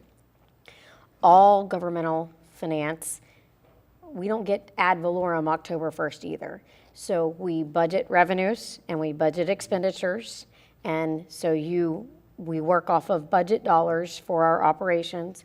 October 1, we're going to have a budgeted revenue line for each of these MSBUs at the fee so set by the board, and a budgeted expenditure line that corresponds to those revenues. So in governmental finance, you have two different things. One's budget and how you operate, and then obviously your financials and your actual dollars are accounted for at the end of the fiscal year when we do the AFR. So they'll be getting grading October 1st, is what you're saying? They're getting grading now. No, but I'm saying for what is budgeted if we vote on this to move this forward.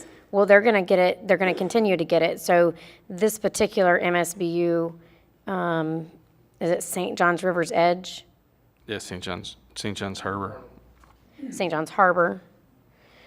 St. John's Harbor we moved dollars into reserves as well as into their expense line from this morning's meeting that allowed this year's services to continue what we couldn't supplement from county staff. They're going to go ahead and supplement from their reserves. And then October 1st, you're going to get those services that are laid out as the committee establishes and or as the 12 months of cycle establishes. And then when the money comes in, it just comes in and we track that separate. Yes, sir. So you're good from that perspective.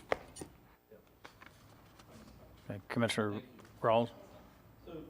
I think part of the issue with this particular MSBU is that they are going to start off behind the eight ball. There's not going to be enough money to be able to do a basic level of maintenance and catch up what's been missed over the past 3, 4, 5, 6 years, especially when it comes to the drainage portion. A lot of the issues they're having are from drainage, and that's not going to be addressed the way we're doing it right now.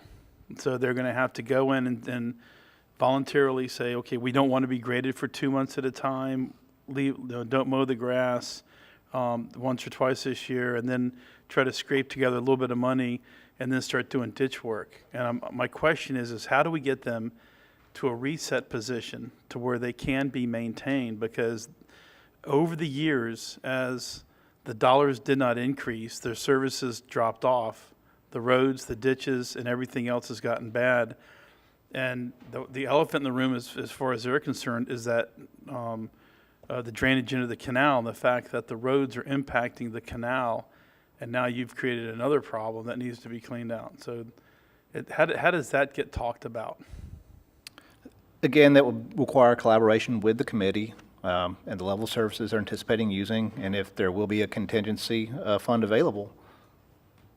That didn't answer the question. Well, it kind of did. Yeah, but it kind of didn't. It kind of did. But, I mean. In other words, if the committee, I'm not trying to argue. Right, Please exactly. don't understand that. No, If the committee wants a higher level of service to do more projects, and they just need to assess more money for the higher level of service and more projects. But I'm saying that's the question that needs to be asked right now before we move forward this, because the way I see it, they're starting off behind the eight ball. They're going to have to expend money to get everything. It'd be up to the committee to say, look, we want more money for more projects. We're behind the eight ball, so instead of $235 a year, we want you to raise ours to $300 a year, where we'll have that. No, I'm just saying, where you'll have that other $75 a year to do other projects other than. This is the committee that wrote the letter asking us to do away with it. Okay, but a majority? A majority of this committee wrote a letter. We got a letter from I their, got a letter from one man right, signed. right. So they're, One man. right. I was at the meeting. I knew this was coming, so. If the, I'm sorry. Oh, not go ahead. trying to I'm argue fine. with him at all, Mr. All right. Chairman. I'm trying to constructively participate. I Mhm. really am. So if the committee wants to disband their MSBU, then I think we need to send out the letters. And send out the letter to the people and say, and if the majority wants to do it, because what the majority may want to do is fire the MSBU committee and hire a new MSBU committee that actually wants an MSBU. I don't know that to be the case. I'm just saying that if y'all want it abandoned or abolished, then we need to go through the motion to abolish it. And I know that we have the authority just to stroke of a pen, Yeah. but I'm not gonna vote for that. I think that the letters need to be sent out. Do you want an MSBU or not? Because that's what we had to do to get it in place in the first place, was ask them, do you want one? Let me ask you this. If this MSBU was put into play for 1 year, is that possible to give us time for the citizens and for the commission to work together over the next 365 days to come up with a more viable solution to their problems? Because I personally think that if we go down this road like this, I mean, I really do. Could be done now. What? Right, everything's annual. so the okay.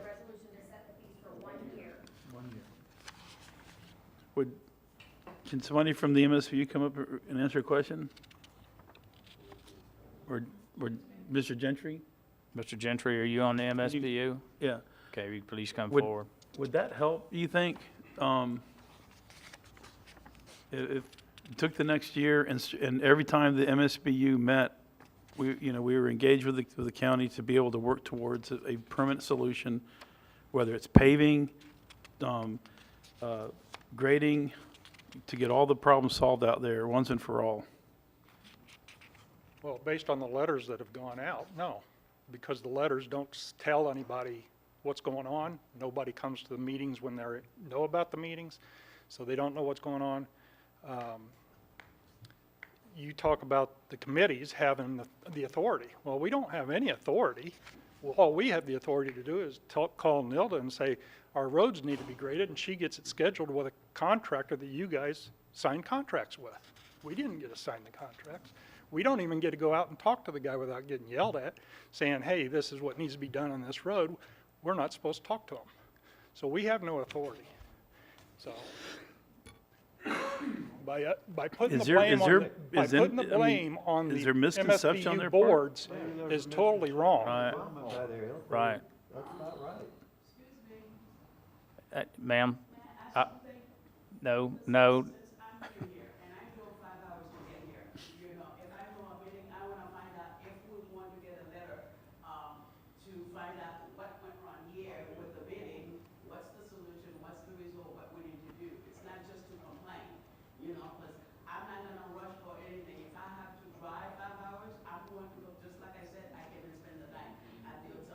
I need to talk to you. I've already looked up your I'll need to talk to you later on. So just hang around. Okay. Okay, thank you. What I'm trying to drive at is what kind of solution can we get to? There's got to be a compromise between the two parties right now. It sounds to me like there may be a misconception on the part of the MSBU. Maybe you guys have a lot more authority than you think you have based on what I'm hearing right now. Is that the case?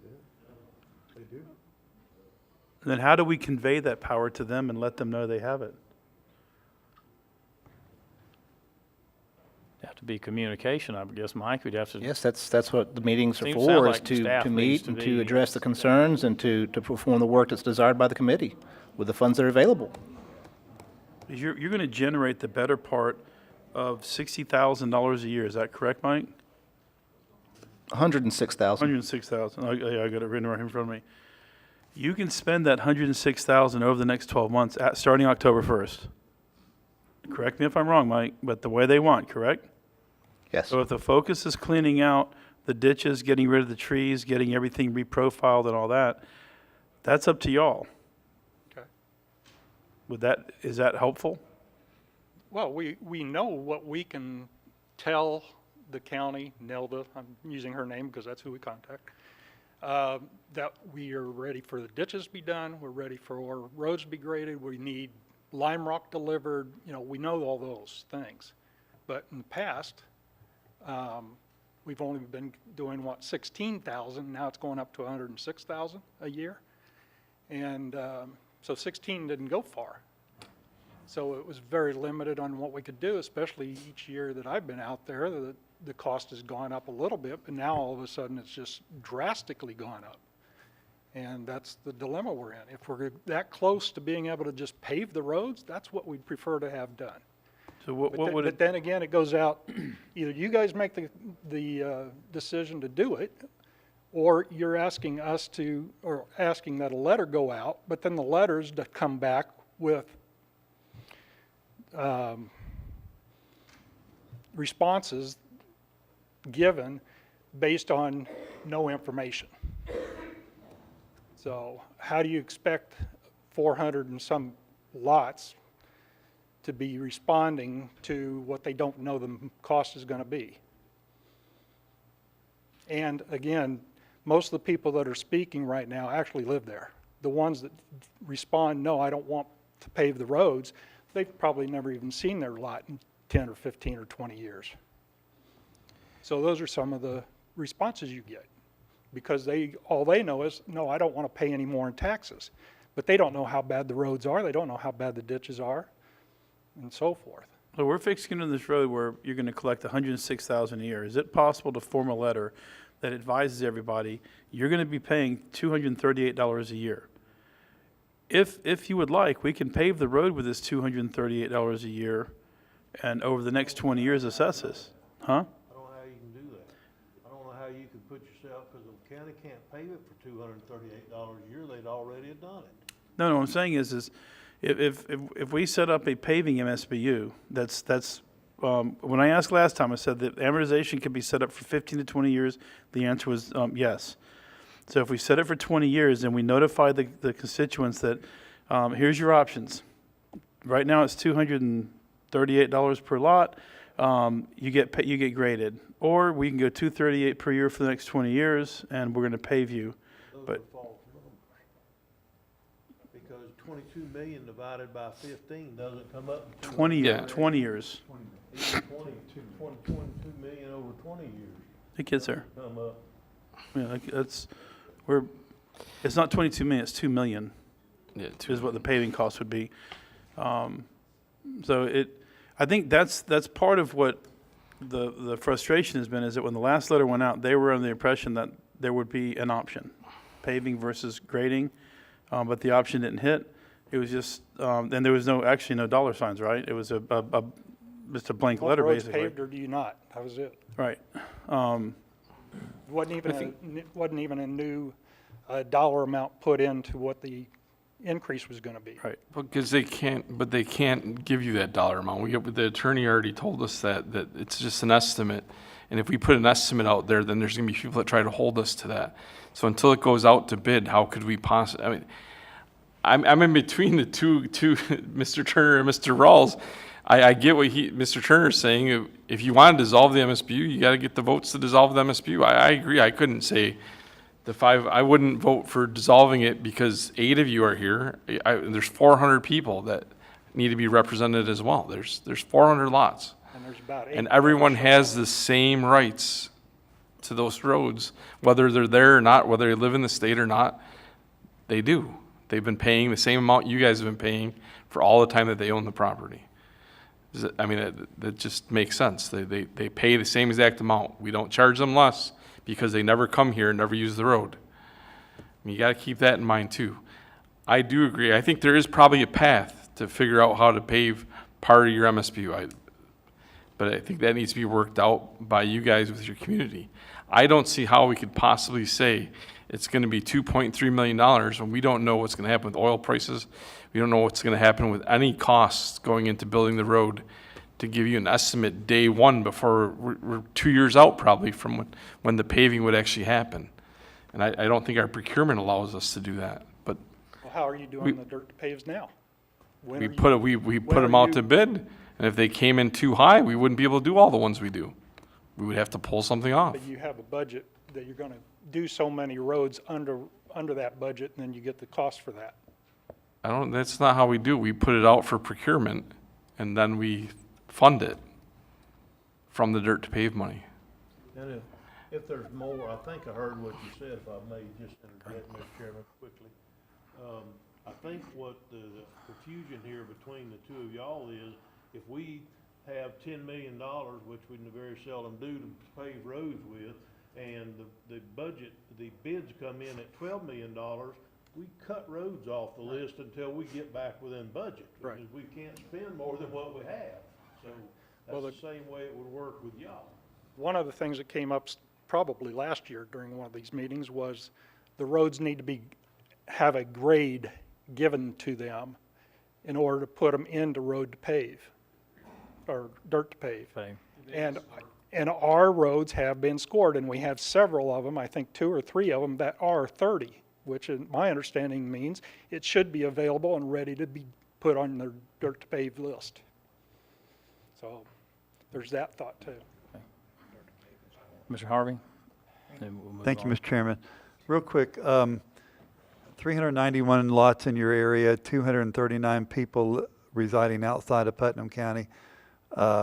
21 people don't live in there but live in Putnam County, and 131 do live in that area. So it's pretty neat numbers that I'm watching here. But that's not my conversation. My conversation to you, remember a couple months ago when this letter went out, you were only short, what, 7 or 8 people to make that swing?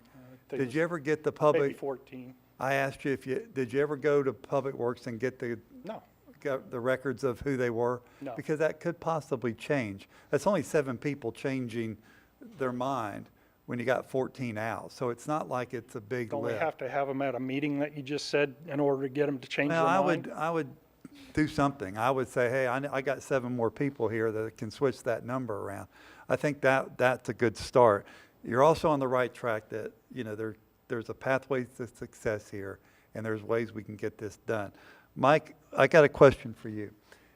In the past, we have had some drainage areas where we went in there and took dirt out of, now you can call it a canal or whatever, but if it's our material washing down in there, we have a right to go get it as long as we're not in the river or the lake or something. I think canals are man-made. But do we still have that ability if it's our material that's clogging that up? From Army Corps. Sometimes you do, yeah. Well, it depends on the type of waterway, on whether or Right. not we can access it and what will be required. But I think the drainage that they're primarily referring to is the drainage that's within the MSBU that requires them to maintain it. Well, that's not what I heard. I heard that there was a drainage area outside the MSBU. Everything drained there, and now it's all stopped up. And until that's cleared up, that MSBU is not going to drain it all. I would have to look at it. Okay, good. And review the terms and conditions of the MSBU, make sure it's outside of it, make sure it falls under our responsibility, and then go through the proper procedures from there. Okay. Commissioner Turner? I had nothing to add. He answered my question there. I just think we need to be very careful about messing with private canals. We need to be very careful, because number one, we can't work on private property. We can't. And I don't think we want to open the can of worms when we start cleaning out this one canal, because we got 56 of them in East Plaquemine, Dunn's Creek, San Mateo, and all in there that we'll have to go start cleaning them out too. So, But if our material's in there, in that canal, how does that work? I understand, but I can give you the exact same scenario, just real quick, that right comes to head down at Georgia Boys Fish Camp. Yeah. Water runs right down the middle of a dirt road and runs all the water right off of the canal underneath his boathouses. We don't go clean it out, because it's been deemed by legal that we don't have to, and that it's not our issue. Okay, I tried to get it cleaned out, I was unsuccessful.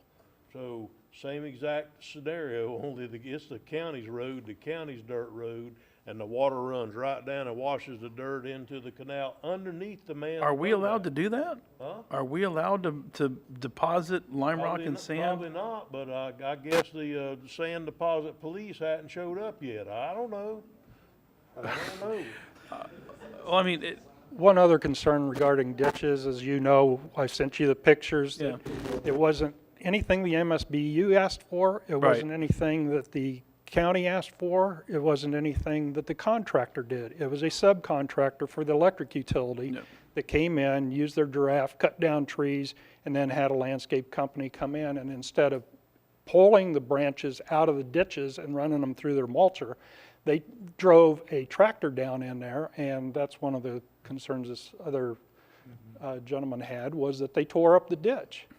Yeah. They left branches buried in the ditch because they just ran over them, didn't cut them up, and now when the county goes in and mows, they're going to have branches sticking up out of the ground this big around that they won't see and start damaging their equipment. This was done by Clay Electric.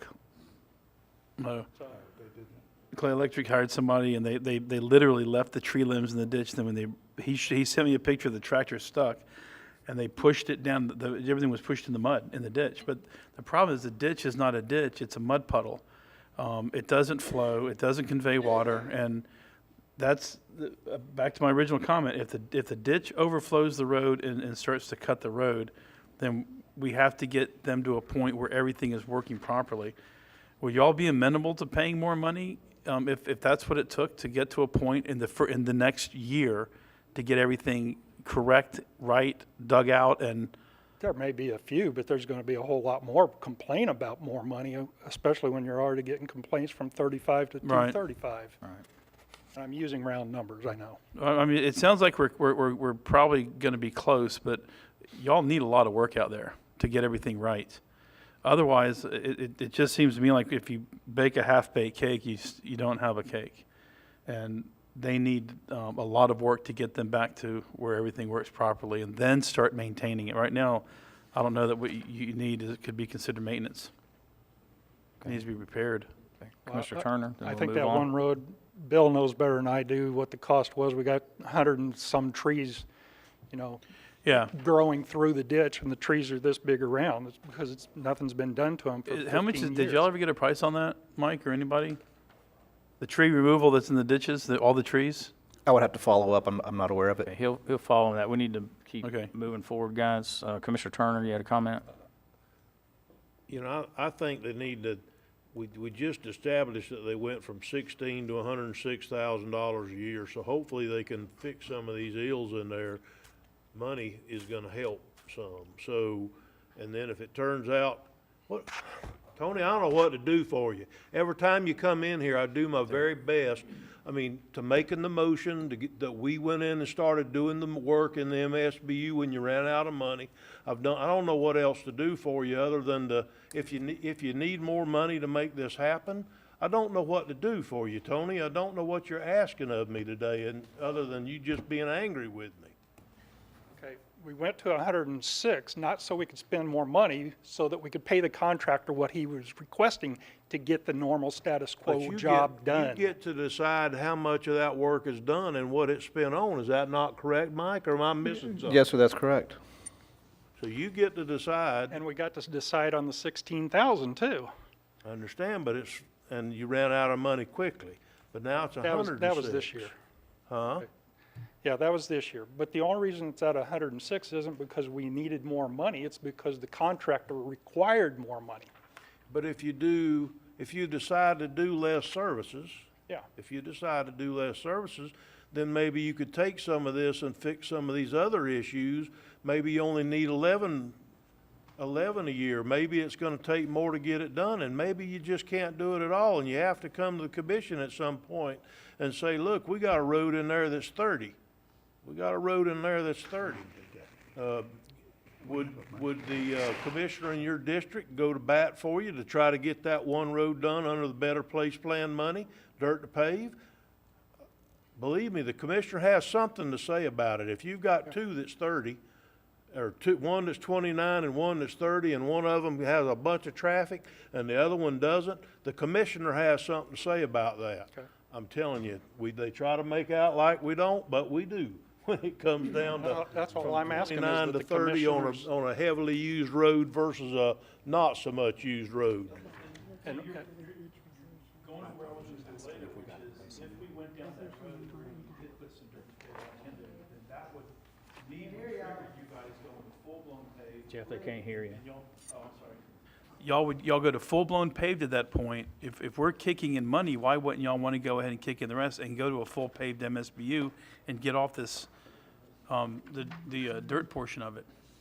Well, seeing how I'm on the floor, I have the floor, I think that would be an issue, but I don't know it's what we need to be discussing today. It's whether or not we're Right. gonna pass this resolution to charge this additional money to make the MSBU's work. Right. I'm open. I've tried to help any way that I could within the power that we have so far to do it. And I get what they want and what have you. But as District 3 County Commissioner, I don't think it's my place to go in there and say, okay, in your district, you need to go over there and you got 2 roads that are a certain thing, let's pave their road instead of this one over here. I don't think that's my place. And I damn sure ain't gonna give you none of my stuff in District 3 to be able to go over there and Right. pave the road in your district. That needs to be a decision that's made by you and made by them. But I don't have any issue. I think, Mr. Harvey has said for years now that we need to start looking at some of that some of the, just because the MSBU pays the money, doesn't mean they're completely out of the loop To pave, right. on services. And I think, Commissioner Harvey's been talking that for 2 years now. And that's part of this process that we've been doing here, is to get us back into that, to where if that road is necessary to be done, then they have the same right to get it done as anybody else if it points out that high, scores that high.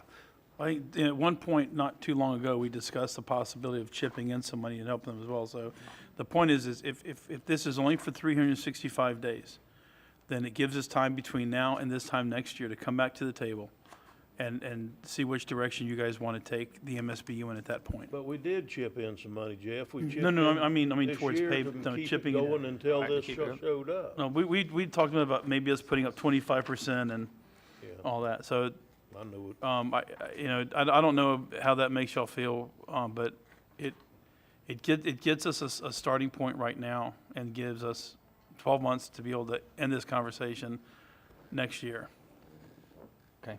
All right, Commissioner Adams, then we'll move forward. Yeah, I just wanted, kind of what Mr. Turner was saying and Mr. Rawls combined, like the lady that came and talked about Lady Slipper, that corner, that literally gets where there's a 2-foot ditch across the road where you literally can't go through it. I mean, my big van can't cross that when it washes out.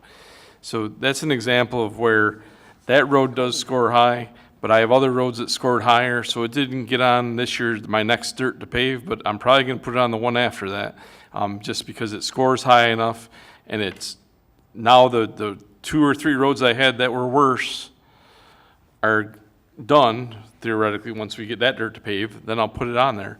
But you gotta remember, we're weighing that against all the other roads in our district. So it's not just, so you just gotta keep that in mind too. There's a lot of roads that are county roads. I've been in your neighborhood. I'm telling you, there's a lot of county roads that are worse than every road in your neighborhood. I'm telling you that right now. I know that for a fact. I've driven hundreds of miles of roads in this county, and yours are in the top 30%. Okay, thank you, Tony. Okay, next speaker, James Jenkins.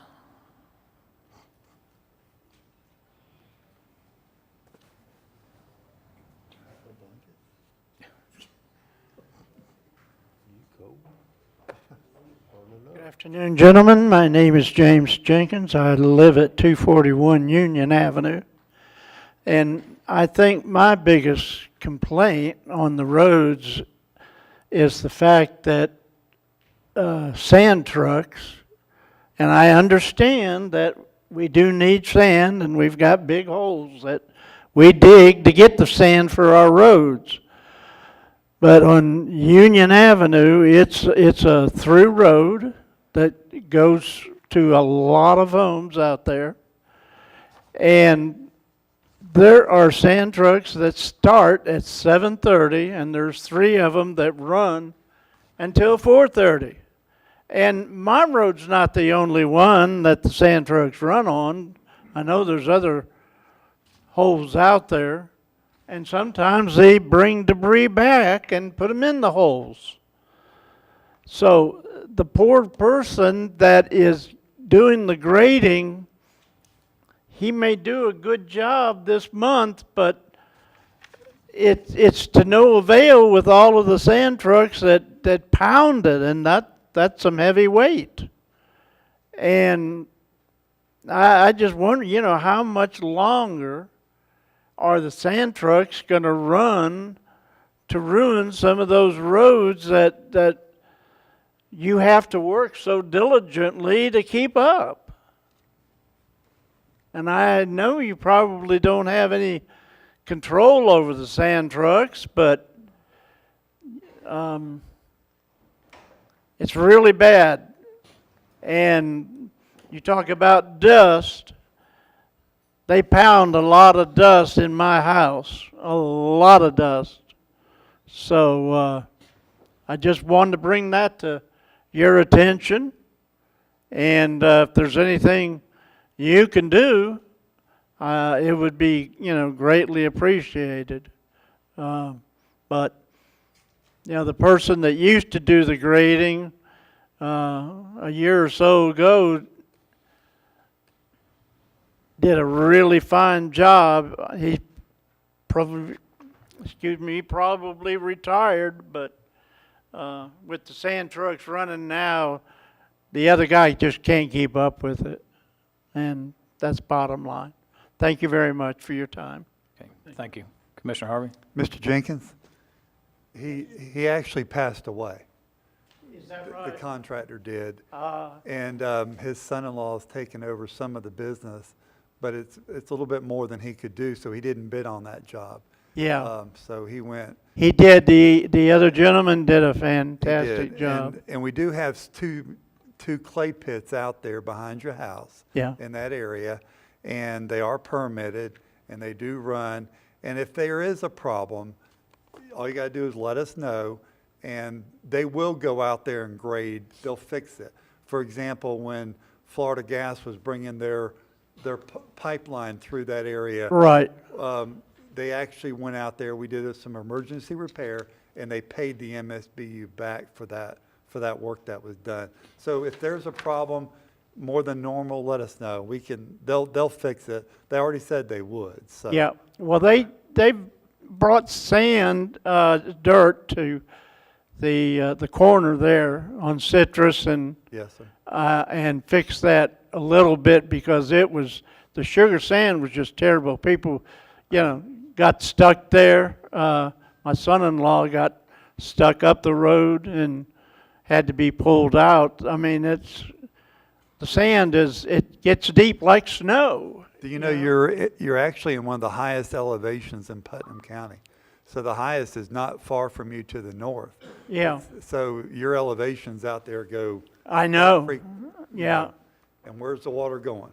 Yeah, So- it down. Yeah. It comes right past Yep. with a heavy rain. Yep. You know, right down and those poor people the next hill over, they get really Get bad. hammered. Let us know when you I have. sure will. Okay, sir. Thank you. Thank you, I've Mr. called Thank you, Mr. before.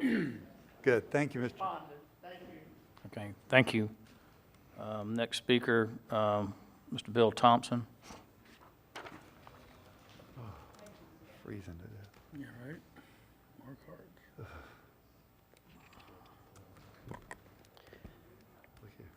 Good afternoon. Bill Thompson, 123 Kingfish Avenue, Palaca, Florida. That's St. John's Harbor. I am the MSBU chairman for St. John's Harbor MSBU. One thing I'd like to address real quickly is Mr. Copper's concern about the drainage. We have been addressing that for 2 years with Public Works. There's an easement that goes across a private piece of property that the MSBU cannot touch. That is the issue. The water has no place to go. It can't get to the canal. We have gone in and added material to the road to build it up, so under normal conditions, the water doesn't stand in the road. But other than that, till we get that easement cleaned to the canal, it's going to continue. And that, like I said, you have a record that goes back over 2 years. Ask Nilda. So that quickly, our MSBU was put out in '96. Most of the people that live in that community were not around in '96. It's been a patchwork of of repairs and things over the years. With the last contractor, the costs were reasonable.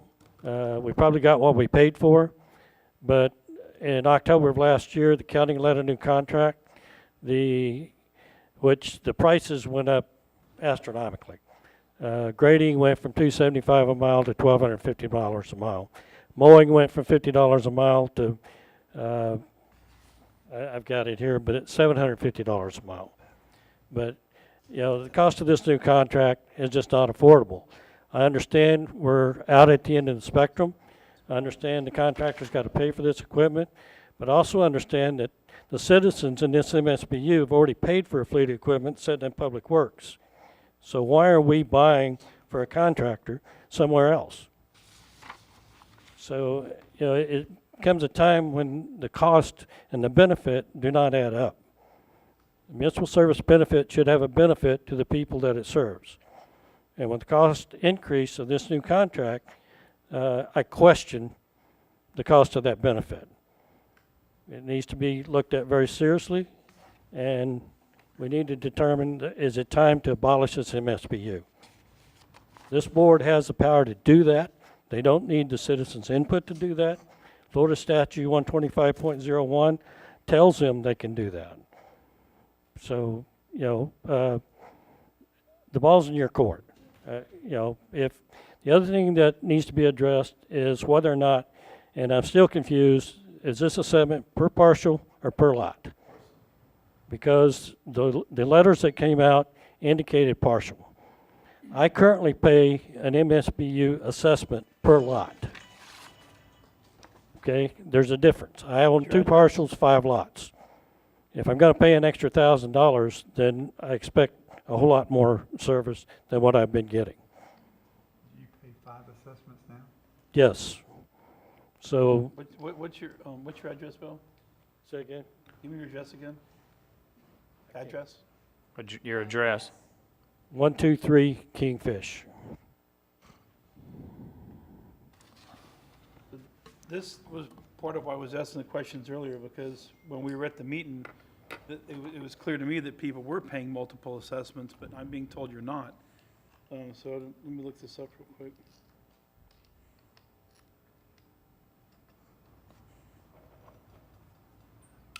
Mr. Chairman, may I make a comment? I'm going to go to Commissioner Turner first. We'll go get in order. Excuse me, Jeff. Commissioner Turner? You wrote us a letter that said that you were requesting that the MSBU would be abolished. Is that you personally, or you as chairman of the? That is me personally. Personally? Okay. That was a personal letter. Okay, so it wasn't as chairman of the MSBU committee? Okay, so if, I know that we don't have to, I know that we have the authority, but there's this commissioner, and I may be one of only 5, but this commissioner is not going to abolish an MSBU because 1, 2, 3, or 8 people want to do it when there's 400 people that live out there. Somebody in the Not past. 400 people. What'd you say? There's 400 lots, but they're not occupied. Yeah, but they got just as much right to that road as you do. Just because they don't live there doesn't mean they don't have the right to that road. They're paying taxes on it too, and paying services on it too. So the only way that I'd vote to abolish this was would be as if we sent a letter out to the members and said, if we don't get an answer back from you, we're going to abolish it, and there won't be any more additional services to your roads. That's the only way that I'll go along with it. Now, I may be one of 5 here and get outvoted, but that's the only way that I'm going to go along with it, because I don't think it's fair for us to listen to 5 or 6 people about something about abolishing, just like we won't listen to 5 or 6 to start one in another area. We've had some that's come within 3 or 4 people of getting enough people to have 50 plus 1 in another area, and we wouldn't start it because we were just a few people short.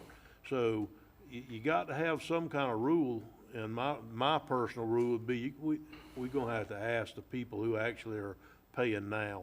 That's just my opinion. Thank you, Mr. Chairman. Then we need to send the letters out. Commissioner Adamczak?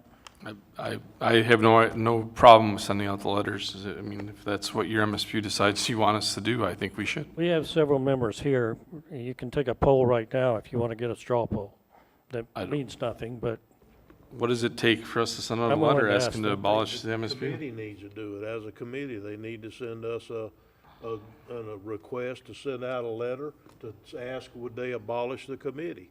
I mean, would they abolish the MSBU? And yes, no, just like the other one. Well, and do what? And it would be yes, no, 50% plus That's one? right. And so then the committee, if they say no. When do you guys meet next?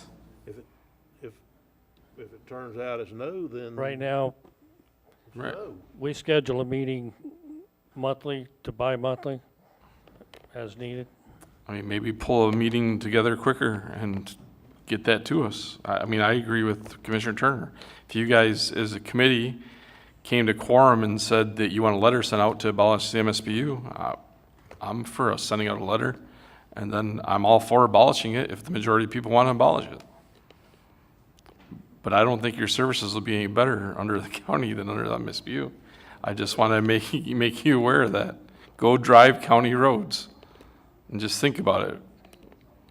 Before you, just as part of your decision making, I'm recommending to go drive around other areas. Would be willing to take that gamble. Right. Okay. I'm all for that. I think you guys should try that. Okay, ma'am. Specific to their MSBU, one location. Just, ma'am, it's specific to one specific location. One MSBU. Okay, Commissioner Rawls?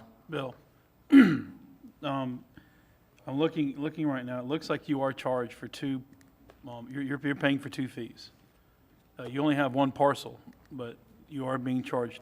He has some across the road. Bill, will you come back up? or On we this can- one parcel I'm looking at, it shows that you're paying two times $34.96 for a total of $69.92. I also own 102 Redfish. Yeah, he owns across the road. Right, but that's a separate parcel of land. Yes. What I'm saying is, why, Mike, is he having to pay for two on a total of .46 acres? That doesn't seem to make sense. No, that MSBU is assessed by the platted lots. Well, that was the question earlier. So they're paying by the lot, not by the parcel. This particular one is, not all of them are. But some people combine lots, and they did that. Yes, there is provisions, to where you can consolidate your platted lots and pay by parcel consolidation. Can you look at his particular one and tell, is there anything that he needs to do to get it to where he only pays one? Yes, there's, in the resolution, section 7A, So his 1. is not combined, is what you're saying? Yes, it's not combined. Okay, because looking on here, he only has one parcel ID number, but he's paying two shares. It's because it's two platted lots. But if they fall into one parcel ID number, Again, he has to do the parcel It's the way it was consolidation made. is that process. what he's saying, Bill? Right now, I have two parcels. One has 3 lots, one has 2 lots. So he's saying you have to go and combine the 3 lots into one and the 2 lots into one. I received 2 letters, which tells me they're already combined. Okay. So to his point, if he, and I'm looking, he's under one parcel with 2 lots, but he's paying 2 shares. And he's fixing to have to pay the better part of $500 for that, for one lot and almost $750 for another. I think this is part of what I've been hearing at the meetings too, is that there doesn't seem to be equity in the way people are paying. And Have you done parcel consolidation yet? It is already consolidated. Okay, that's why you're going to be paying by the parcel and not the platted lots. But his tax, I'm looking at his tax bill, it says he pays, for one of them, he's paying two He shares. has 2 different parcels, correct? No, for one parcel, he's paying 2 shares. The one parcel I live on, 2 different parcels with multiple platted lots on each parcel, correct? But Mike, one parcel that I'm looking at, one parcel, he's paying 2 shares. yes. That's because he has 2 lots. He you has can not went, split that. he has a parcel with 2 lots on there. I would suggest before we go too much further down the road about telling them what they need to do with their property, that they reach out to both the property appraiser's office to see what the requirements are, and then consider what the planning department may be if they ever wanted to undivide those lots or unseparate those lots before we go down that road. Right. But right now, as Mr. Nimitz is saying, these are based on the platted lots, not parcels, platted lots. So he has 2 lots in there. That's why he has 2 assessments on the 1 parcel. I understand that, but I'm looking at the property appraiser's website. There's one parcel ID number. With 2 lots. Nope. Lots 14 and 15, I'm looking at the same thing. And Or 13 and 14, I'm but looking at the same it's one thing. parcel ID number. He's being taxed Because per he's got lot, 2 not per lots. I understand that. What we're saying is that because of the way it's set up, is being assessed on the platted lots, not the platted parcel numbers. So that's why he's having it. So if you're going to combine those lots into 1 lot, go from 13 to 14 to either 13A or whatever, that's going to be a question that he's going to have to run through the property appraiser's office and then through the planning department if he ever wants to do anything with those parcels in the future. So I would be careful with that. Whenever in 1996 they set it up by lot for that particular one, which is different than other ones. Not really. Yeah. Okay, What what's, happened? what's, Can I say what happened? okay, and then we'll give him a suggestion of what he needs to do to Okay, try to I'm take care of not the an situation. attorney, but back in those days, when people had the right to combine their property, they gave up some development, future development. So that's why people combined it. You might not want to do that because you My might house want to split sits that. across I'm not both an attorney. lots. I really think you need to talk to our planning department and our property appraiser before you go down that rabbit hole, because people might give up what they might want to use their future investment, split that property, give it to their child, give it to their neighbor, sell it, whatever. That's why you got the assessment you got, okay? I'm still confused. So, You said you've combined, Bill, you said you combined them. Did you combine them? they're listed as a partial with 2 lots. To me, that tells me it's combined. If it's not combined, then I need to know what I need to do. Does he need to go to the property Because appraiser? my house sits If you- across you both need of to those go- lots. You need to It's go not going anywhere. You need to go You need talk to Tim Parker, the property appraiser, and the planning department. and then the planning department, which would be Gabriel Quintus. Okay? So he's gonna get 5. Next speaker, Jim Mosley. Are you frozen back there, sir?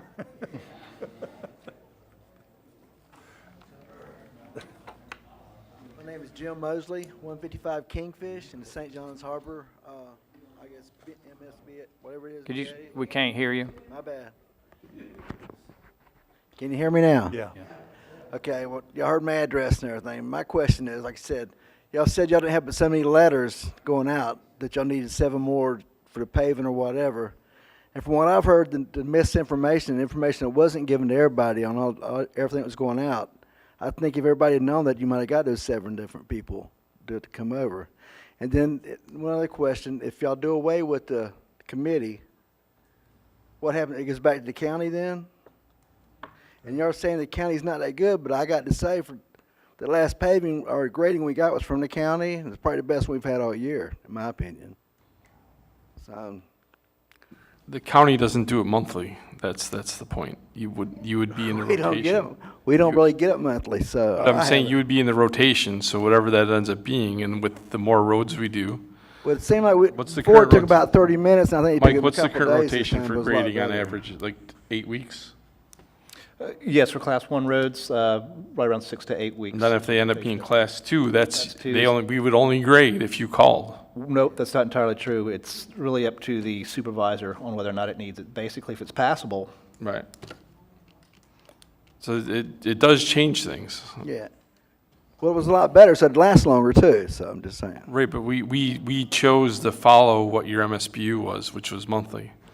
We funded that. That's not what it would be when it came in the county system. The county system would be, with all the other roads in the county, it would Right. be in the rotation, which right now is 8 weeks, best case. That's if you're Class 1. Now, if you're Class 2, again, it's subjective to the supervisor. Well, I just made a statement saying it was better from when it was done for over 3 or 4 months. Commissioner Turner? Yeah, the only thing I have is, he lives in y'all's St. John's Harbor? Yes. Okay, so you heard the conversation. I'm sorry. Thank you. You heard the conversation. If y'all want it disbanded, then just get the committee, send us a letter, and I'll promise you I'll make the motion to send out the letter to ask, does the other residents in that community want it disbanded? If they do, then I'll make the motion to disband it too. But I'm gonna ask the people that live there first. It's not fair for me to do it with 6 or 8 or 10 of you guys that want it disbanded. Sounds fair. Okay. Okay, thank you. Next speaker, Francis Gasson.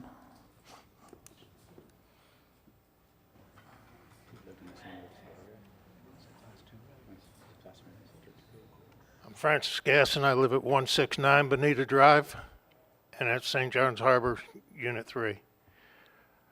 I was just sitting here listening to this, and I was trying to make sure about this lot to parcel. I called downtown. They told me that this was set up as a per lot unit, and there's no way that it's going to get changed. So it's not right. I live on 2 lots. I have 1 driveway. I should only get charged once as a parcel, and that's the way this letter read. It said parcel. It didn't say anything about lots. In the past, I paid 2 lots. But when you're talking being on a fixed income, it's kind of hard to keep on coming up with that money. I don't have a problem doing the 238 or a little bit more to level it back out, but it's not able to go the other direction that you're asking. As far as I am on the committee, and we didn't have a choice in this, in what it's going to cost us. We didn't see a contract. So you say we have authority. We don't have any authority. Jeff has tried to come out there and help us as best he could. We need y'all to start helping us. Turn this to dirt to pave. Get it done, get it over with. Thank you. Okay, Commissioner Turner? Okay, well, number one, just because you go out of an MSBU, don't think for a minute you're going straight to dirt to pave. That's not how it works. I mean, you could get on the list. Now, wait a minute now. I'm not trying to argue with you. That's not how it works that you go straight to it. We've had some subdivisions that have been waiting for 10 or 12 years on the list to try to get in the MSBU type thing. So it doesn't mean you're going to go straight to dirt to pave. I just want you to understand. Well, first of all, I didn't say anything to that nature. Okay. I asked to go from dirt to pave. Yes, sir.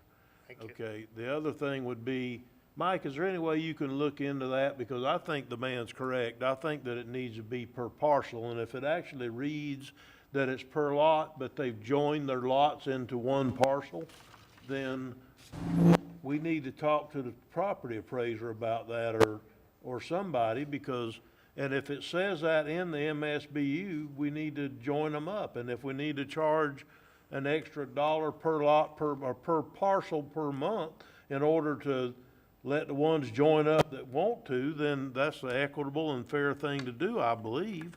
Now, if you own one across the street, you can't join it with the one on the other side of the street. But if you got 3 on one side and 2 on the other, you ought to be able to join them together and get 2.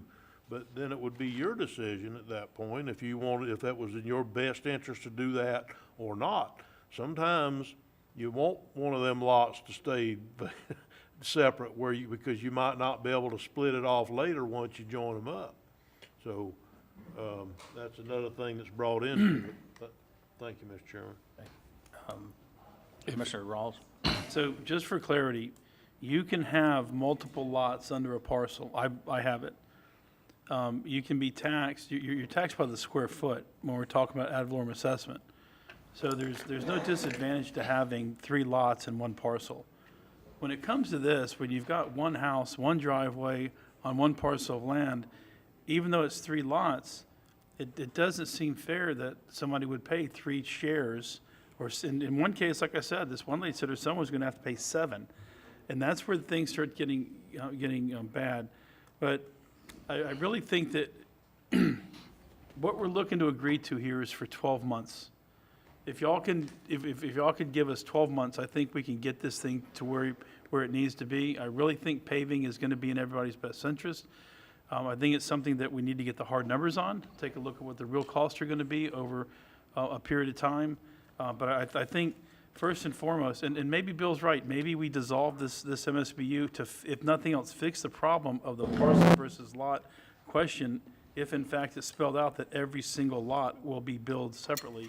Is that, the one lot that, Pretty sure that could be changed. yeah, without absolving. her lots are .06 Right. acres. That's not a lot. Right. That's, I mean, it just seems ridiculous, so, I don't know, I know the day's getting on and we need to get out of here, but I think we owe it to them to, continue this conversation, at least for this MSBU, and figure out a solution. Okay, Commissioner Harvey? You know, I think we need to be very careful. I've always said this, that the smaller MSBUs probably should have never come into an existence, and I don't mean that ugly. It's just the math doesn't work.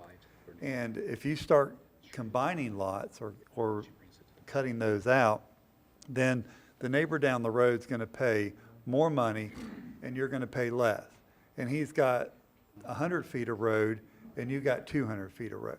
I mean, it's not a fair, equitable solution here. And the bigger MSBUs, we don't run across that problem. People have already combined, they've already split, and if somebody does split, they get a new partial number, they get an assessment for it. So it's a very, it doesn't change the numbers. So, but your contract is your contract. So whether you divide it by 444, 449, or 321, it's $106,000. It's not going to change a whole lot.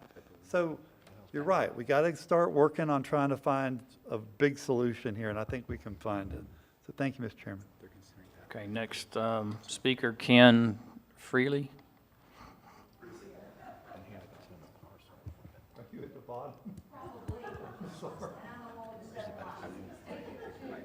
My name is Ken Freely. My address is 102 Brim Drive in Satsuma.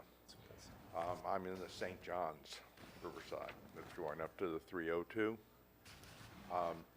My concern is I'm getting assessed 2 lots on a road that's not a road. It's more a cow path. It's called Shadow Drive. It goes for a block, okay? It's never been touched by the county. It's not improved at all. The easements are, the ditch to the easement is covered in brush on both sides of the cow path that runs down the middle of it. Does get driven occasionally by cars, so the center of it, the grass sometimes gets knocked down by the people that live around there. But I have a parcel on that road that you're going to raise to $302, okay? That there's, I mean, I have a picture of the road if you want to see the picture of the road, but it's just growth all the way through. The very far back end of it, there are 2 homes on the far end of it, on one side of the road, and it has been shell rocked in, but I don't know if they shell rocked, if the county did that or if the people did that. I have no idea. But the rest of the road, there's nobody living on it. My daughter's property backs up to it, or beside it, but her property faces Tropic, which is a paved road. I'm actually on the next corner over from her. I'm on a dirt road on Tropic and the paved road, or the paved road Tropic, and my actual address is Brim Drive, and it's a dirt road. But the road that concerns me is getting my lot that's on an unimproved road. I'd like to see, I mean, I don't have a problem paying the money. Okay, the $302, I think that it would have been nice if you had set up the MSBU where it would have been an incremental increase through the years rather than hitting us all at once. I'm only going to get charged for the 2 parcels because all of my lots have been combined. But, you know, on an unimproved, completely unimproved dirt path. It's not even a dirt road because there's no dirt seeable. It's all grass. There's actually, towards one end of it, there's trees growing out of the center of the road. Okay. Commissioner Harvey? All right, thank you, sir. Thank you, Mr. Chairman. A grass road's not a bad road, I'll tell you that. Kind of beats a dirt road sometimes, but it sounds to me like, that the committee didn't do some work in that area. Undoubtedly, they collected some money and didn't, and I don't mean that ugly. I don't know what they did or didn't do, and I think that's something, Mike, I think that's something we need to go take a look at, is some of those roads in there. If I could say Because- one more thing. Well, hang on just a second, if you don't mind, Mr. Freely. Remember when I first mentioned that we shouldn't have 8-inch trees growing in the middle of a road when mowing is part of the MSBU? It shouldn't happen. I mean, even if you mow once every 2 years, you ain't gonna get an 8-inch tree growing in the middle of the road. So things weren't done, and we know that, and we're trying to fix that now. And that's what we're looking at. So I think we need to get our Public Works Department out there to look at this. When I called Nilda about it, because I was thinking of putting in a mobile home Sure. I was told that the county didn't do that kind of work, that whoever put the mobile home in, that developer would have to fix the road. Okay. Well, Mr. Chairman. I don't know if that was completely accurate or not, but, you know, one thing that we need to look at here in that particular subdivision is that I don't think they've ever had 12 mowings, 12 gradings, ditch work ever done in the past in a year. I know that they've had extra stuff there, but I don't know they've had that amount of work done. So if they're going to raise the service that they currently have by charging more, that's different. You can't go by the past. And as far as we should have raised it in increments. If we'd have raised it a little bit at the time over the years, it just meant you would have paid more. Because we're not paying debt with this money. We're paying what it's going to cost from this day forward. I understand that. Okay, I just wanted to make sure that you did. I understand the need to raise the money. Yes, sir. Okay, everything's gone up. We've lived there, my wife and I have been there 25 years, okay, in our current home. And it's never gone up, okay? Right, And I'm aware. we've gotten decent service from them grading the roads and whatnot. But with the new increase, I just don't see where it's appropriate for the piece of property that's on a road that's never been touched. But you understand that everybody in the subdivision has to pay the same amount for every lot. Yeah, I mean, no, I do. I I mean, understand. when you get out- I'd Yeah, like okay. something done if they're going to do, you know? Sure. Rather than tell me the county doesn't do that kind of stuff and we won't take care of that. Well, I think there should be a little higher level of service as far as the mowing went and that sort of thing this time around. I honestly don't see anything happening to this road because they haven't even looked at it with the graders or anything. They completely just drive past it. May not be included. Could you look into that, Mike? Make sure. Which MSBU is this? Excuse me? Which MSBU are you in? St. John's Riverside? It's Yeah, it's Shadow Drive. Shadow Drive. Or yeah. Shadow Road. Shadow Road. Yeah, I know it's been graded. Excuse me, Shadow has never. Okay, sir. Grass road. Sir, please direct it to us, please. I mean, I've lived there for 25 years. There's never been a grader on that road. They grade possibly the far end of it where the two homes are at because there is shell rock there. But nothing has ever come down all the way from Tropic, which is where it starts, to the next block back, which is where it ends. Okay. Sides of the road have grown into where the whole road now is maybe 8 foot wide. Okay. All right, they'll look into that particular. You gonna look into that, Mike? See if it's. Yes, we'll follow up with the committee and see what's going on out there. All right, sir. Thank you. Thank you. And I didn't know we had an MSBU committee. I will be getting with the lady in the back to get her card and find out when the meetings are. Okay, thank you. Next speaker, James Dandino. He's gone.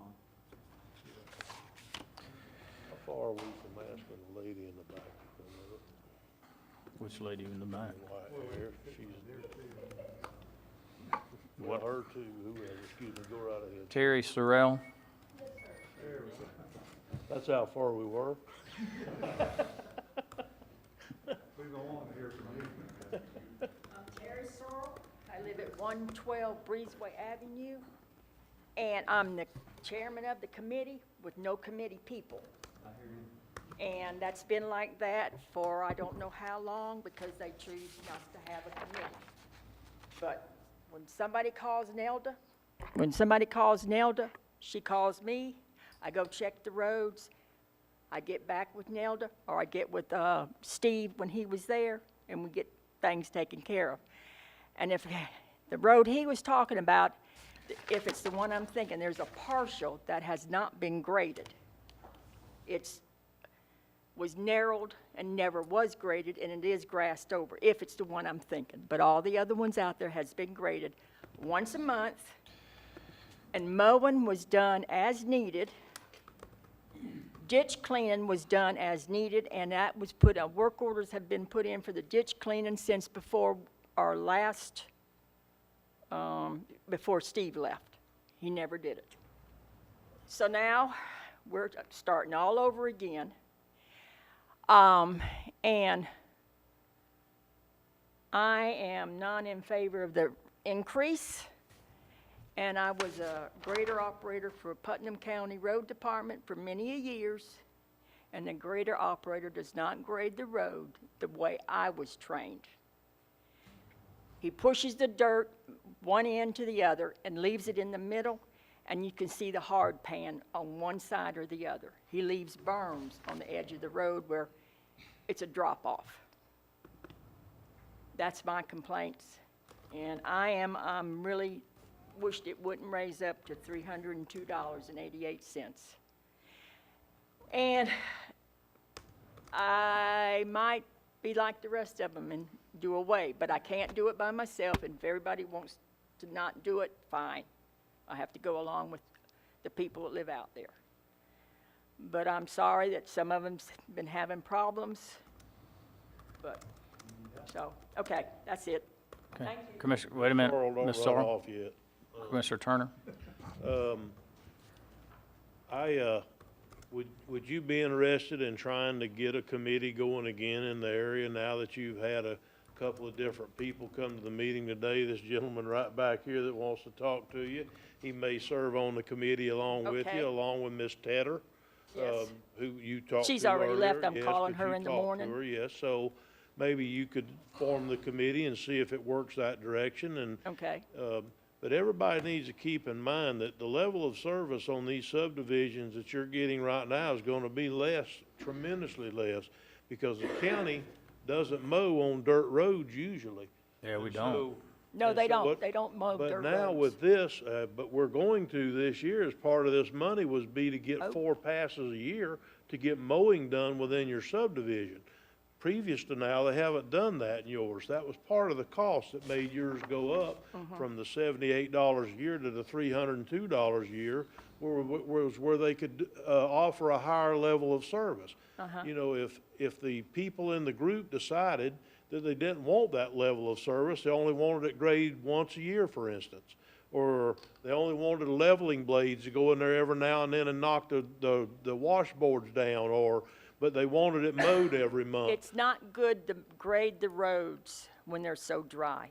Yes, ma'am. I It understand. makes it worse. Or when they're too wet, you can't shove mud. Well, it's a lot easier than shoving just moving Right, sand I back and forth. understand, but And so, but now Tropic Avenue, the county's supposed to maintain that. They don't maintain it. It took me 3 years to get the ditches cleaned out on Tropic.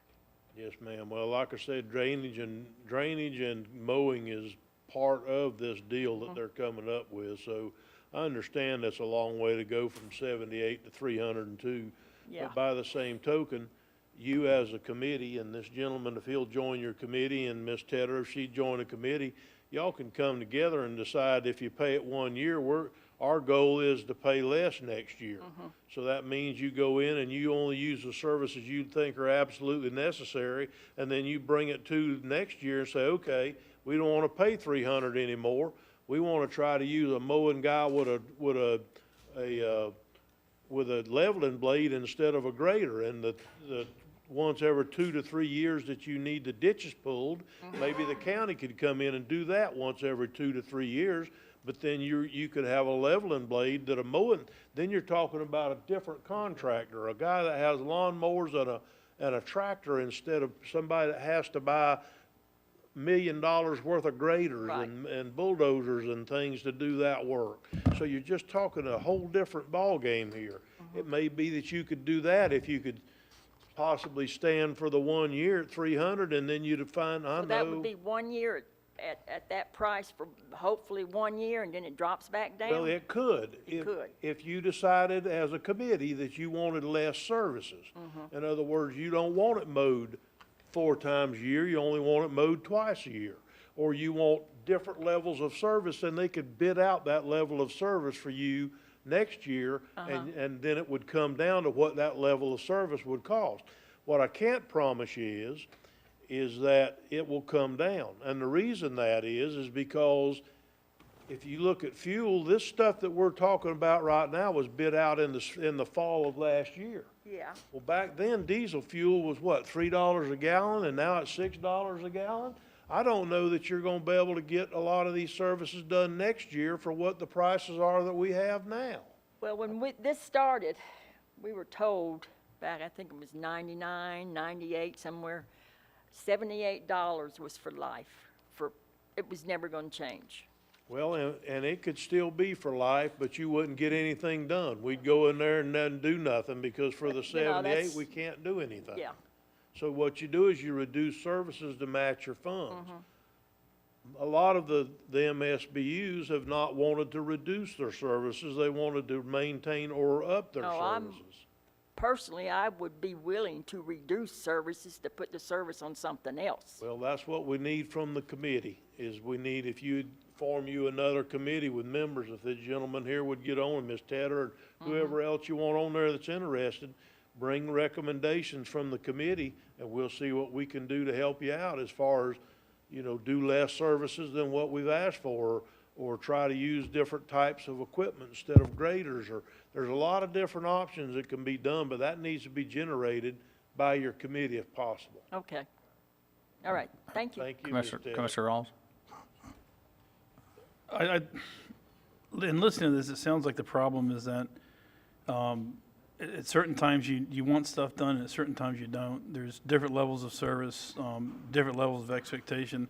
I think it almost seems like we need the committees to write a scope of work or a level of expectation on an annual basis, or on every 2 or 3 year basis, so we know how to respond to them. I think that's maybe where some of the communication has not been had.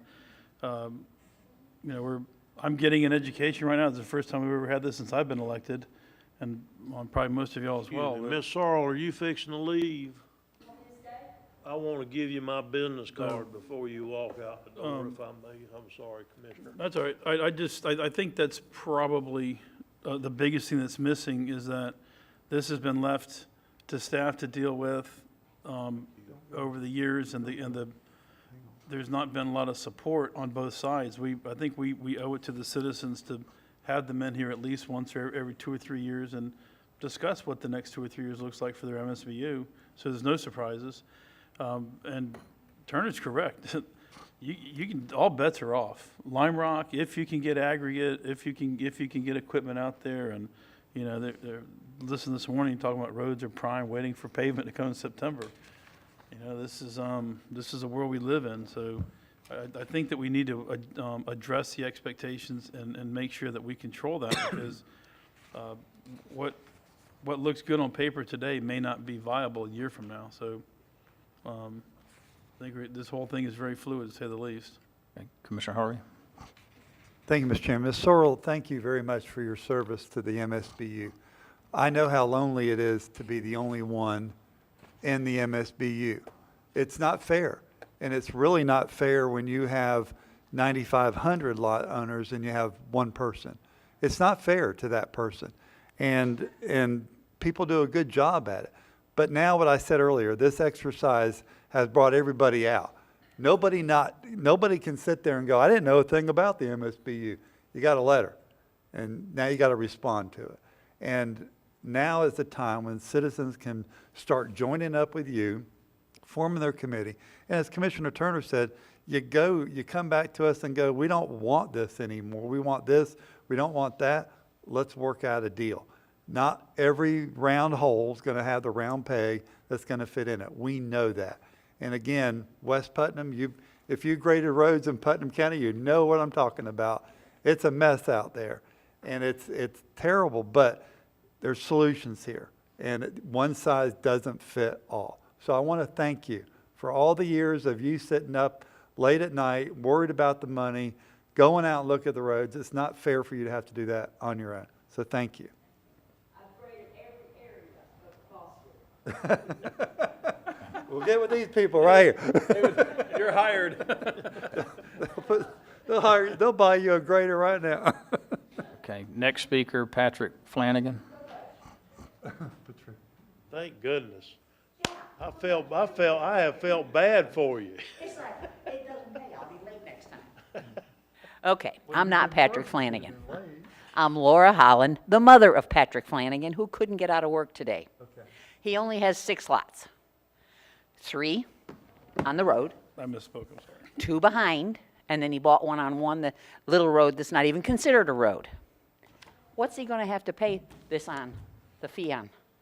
All 6? 2 of them don't even touch the road. Yeah, I think we have a problem with the MSBU out there, to be honest with you. it's like, Where's that one at? he gets 3 tax letters. Which MSBU is it? The St. John's. St. John's Harbor. His address is 150 It's the Kingfish. platted lots is what I understand it to be. But they don't touch the road, 2 of them. So he's got to pay for 6.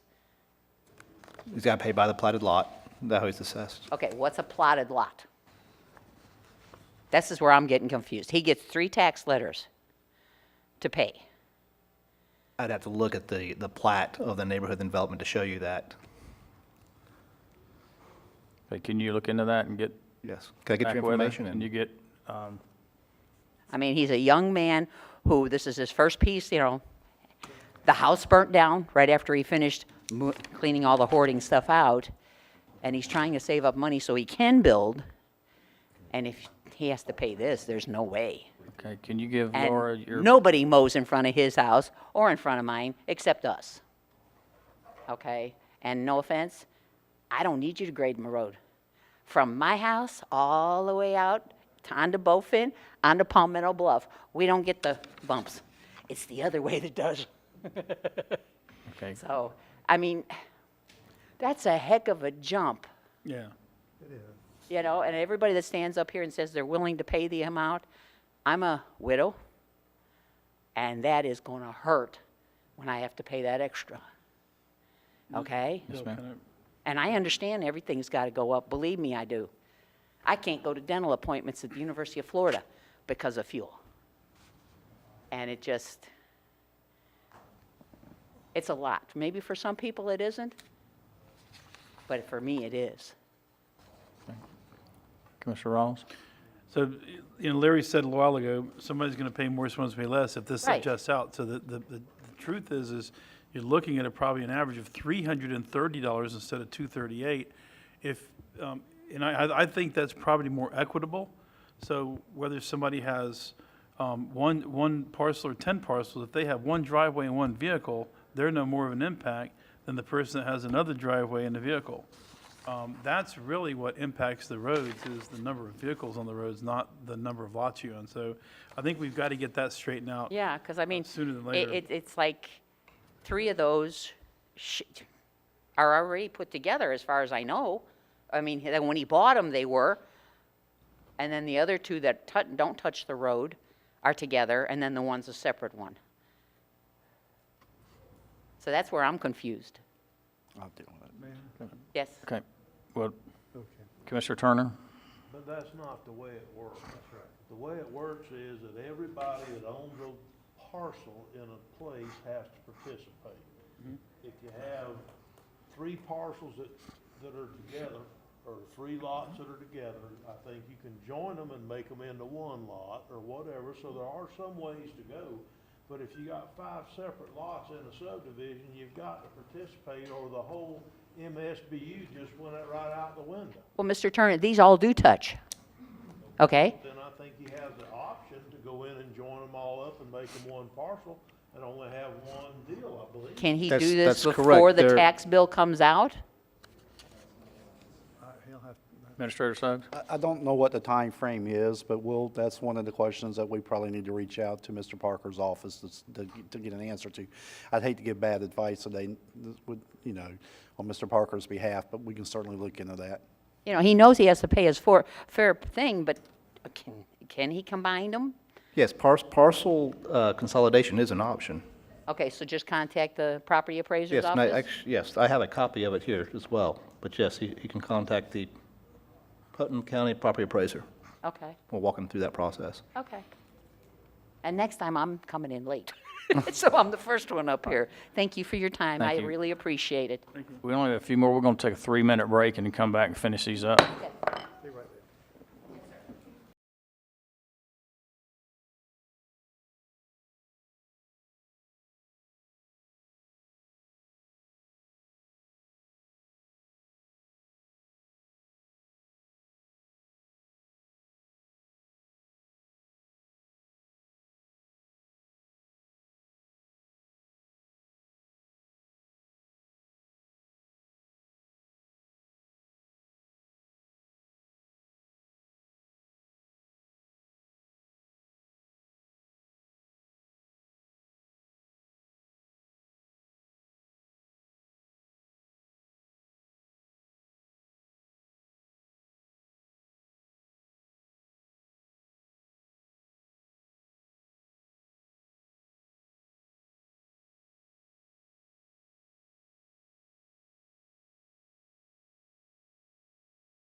It looks like it's by, Build a fire? it looks like it's by the platted lots, is what they're all saying. I'm going to go ahead and reconvene the Board of County Commissioners workshop. And we'll move down to our next speaker, Laura Holland. Well, how's the assessment? Is Laura Holland here? Assessment, unreleased benefit. Ted Burke? What is it benefit? Is Ted Burke here? Anita Welch?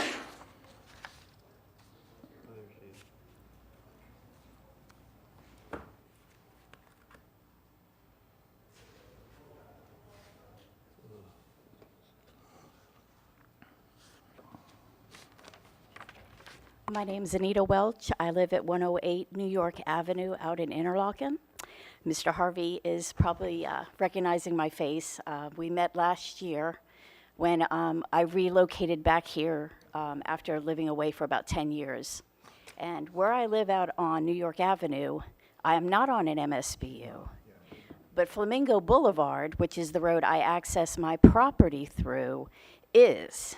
So my question actually is, I don't have a say about the MSBU because I can't go to the meetings because I'm not paying those fees. But my concern is that that road does not get properly maintained, even though, you know, it's probably at least once every 8 weeks, if not more, it does get graded, just due to the fact that it's a heavily trafficked road in general. So my concern, though, for my road is there's 2 houses on New York Avenue, me and my next-door neighbor. And if we don't call, we don't get any kind of service out there on a regular basis. There's lots out there that go all the way up New York to 315, all the way around the bend. But, you know, these are all vacant landowners who don't even live in the area and don't really care about the property in general. They don't maintain them. They don't do anything with them in general. Actually, one of the lots is actually owned by the county also, so just for the record. So I've called. I've recently had them back out again because I have a major drainage issue that when we get a rain, it comes down the road and comes all the way up to my garage door and to my front porch. I am now in the process of trying to repair it on my property as best I can, but I'm still at the mercy of the county when it comes to the road being maintained. So if I had any say in an MSBU situation, I would vote it down at this point. I don't see the benefit that it's having. For people who are like me, and I'm sure there's plenty others out there that are caught in between, where there's an MSBU road that they do use, but their road is not an MSBU road. So how do you address all those people? And how many of those roads out there are like that? How many of them, has anybody ever really gone out there to see what the comparison is as to how many people wind up being on an MSBU road, but they're actually on a county-maintained road? Because the communication that I'm hearing is part of the problem, and then the funds is the second part of the problem. So it's, you know, really, is it really benefiting the county in general? And I've been here almost 15 years on and off. I moved here in 2005. We didn't call the county about the roads. We didn't know how to get in touch with who needed to handle the scenario with the roads. You know, we didn't really know all that stuff when we moved here from South Florida.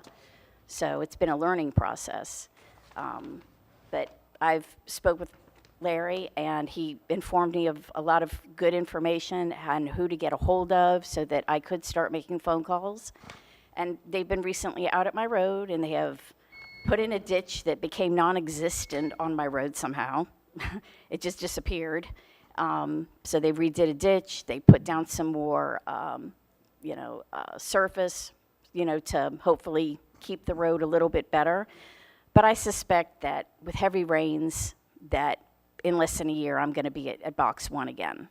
That with the road being used by the ATVs, the people who don't live on the road that come racing down the road anyway, the trucks that have to come down the road for whatever reason, delivery or, garbage pickup, that eventually that it's going to move the road again. It's not going to be angled right for the drainage, and I'll be back to calling and asking them to come out again and spend more money putting something down on the road that's not solving the problem. So, but I just wanted to just find out, though, really how many people are not on an MSBU, but they need that road. They need that road. They don't have any say. They don't pay any of those fees, but that's how they get, you know, to the hardtop roads.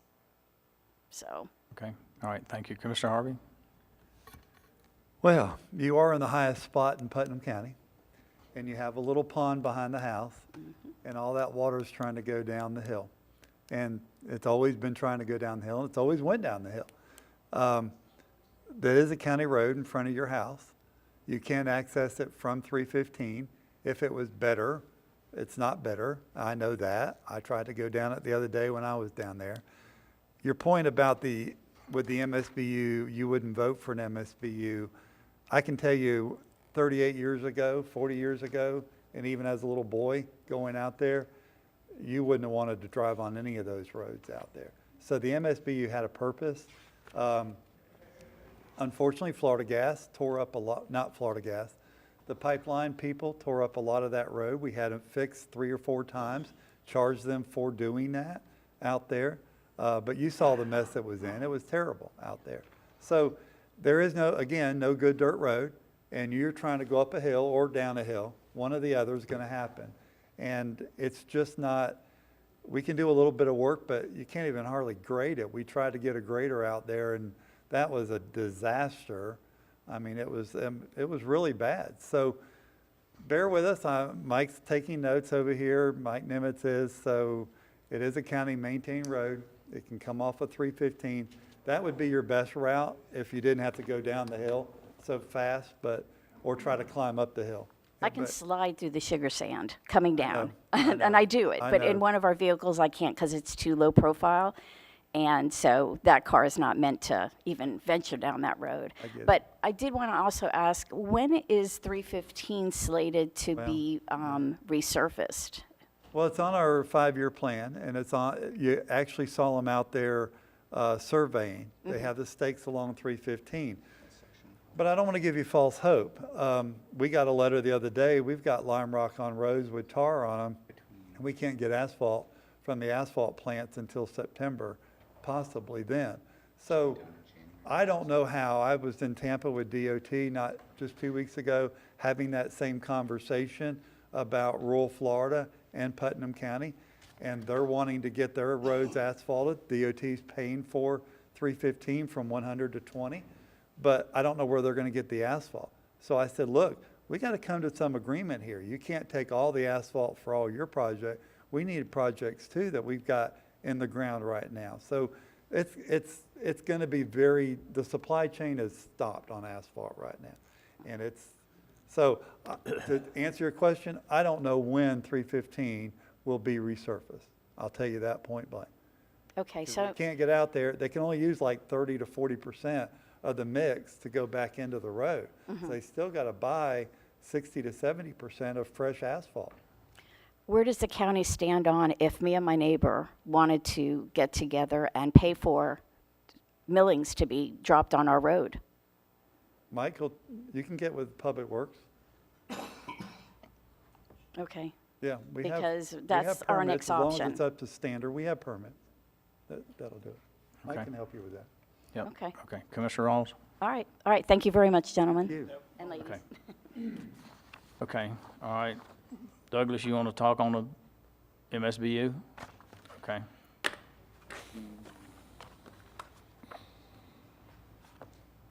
My name's Douglas Hayes. I live at 216 Huron Avenue.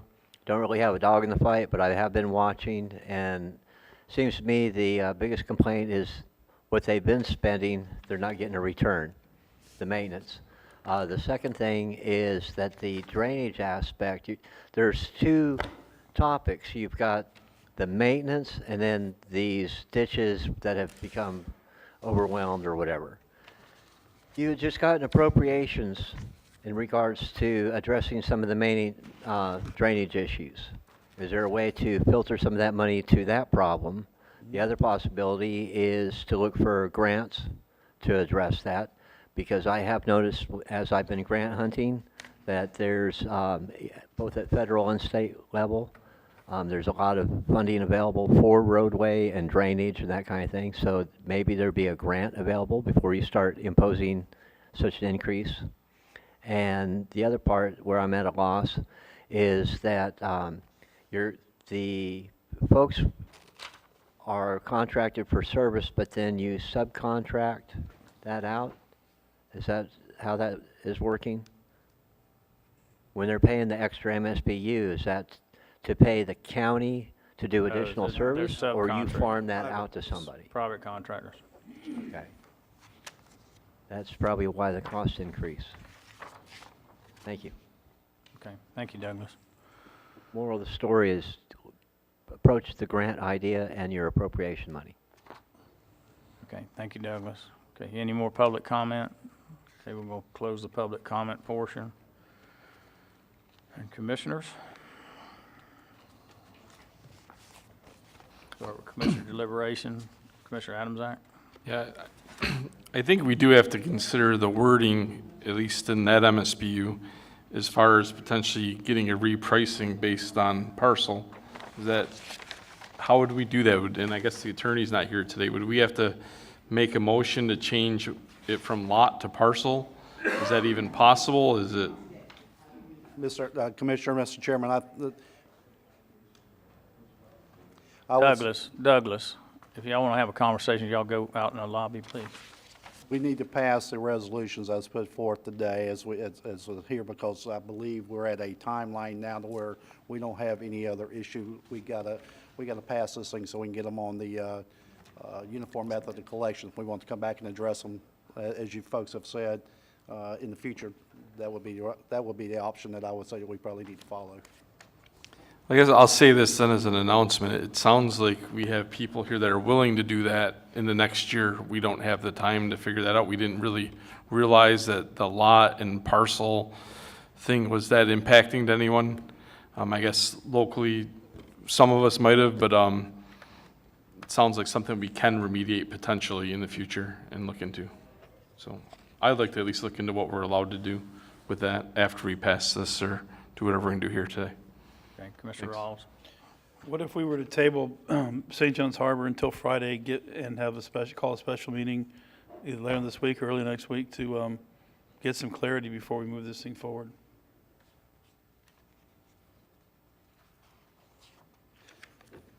Well, I know that would be an attorney question. How but- It is, how much and time do the we attorney is actually not even in country right now, and he knew, and we all knew this, so I don't know if moving the meeting to Friday is going to make a difference if we have our attorney back or not, but I do know that we're under a timeline to get these things approved so we can get them on the uniform method of collection. What is the absolute drop deadline for us to make a decision? We're at it. This is it. So if it slips beyond today, that's it? That's what I understood. Yes, that's correct. We don't have one extra day. Well, it's the month of June. This is it, the June hearing. Well, you know, Right, all wait we're a minute. passing is a uniform method. Right. We can come back and revisit. Negotiate for something I'm not willing to do, Mr. Chairman. I Right. think that's running down a dead-end street. Okay. All right, Commissioner Harvey? I think we need to be mindful, the lot splits and all that's one thing, but we're not increasing any MSBU. The numbers of the lots or the units have not changed from 5 years. Well, I don't want to go there, but they could be because someone sold or split or whatever. But the basic concept is the concept. So if someone's paying 3 assessments right now, I can't imagine they're going to pay 6 assessments or 9. It's the numbers are the numbers.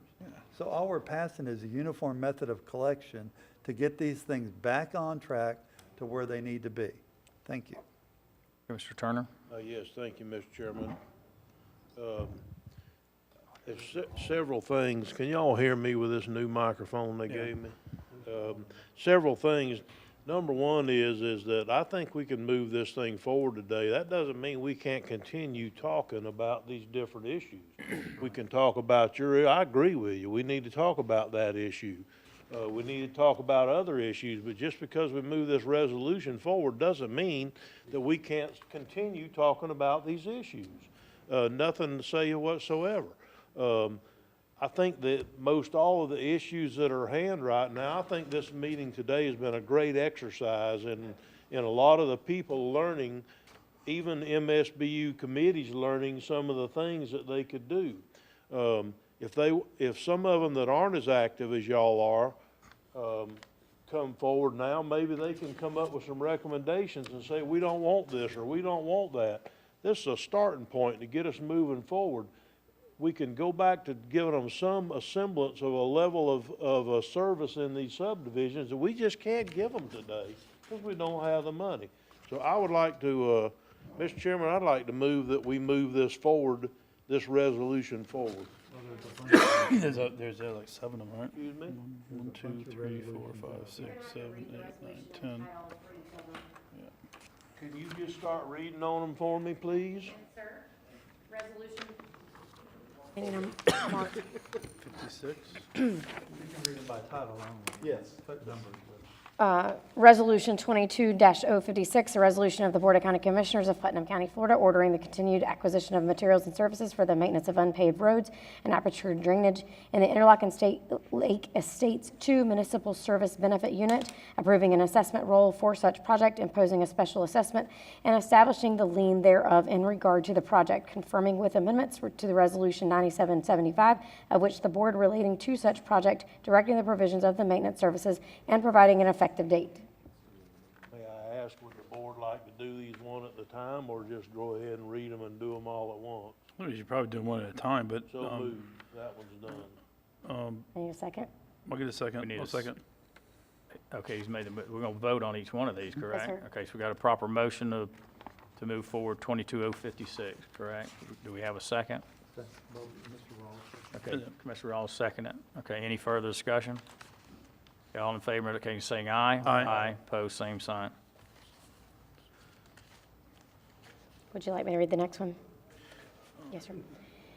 Resolution number 2022-057, final assessment resolution, a resolution of the Board of County Commissioners of Putnam County, Florida, ordering the continued acquisition of materials and services for the maintenance of unpaved roads and aperture drainage in the Interlochen Lake Estates Municipal Service Benefit Unit, approving an assessment roll for such project, imposing special assessments, and establishing the lien thereof in regard to the project, confirming with amendments to Resolution 9943 of the Board relating to such project, directing the provisions of the maintenance services, and providing an effective date.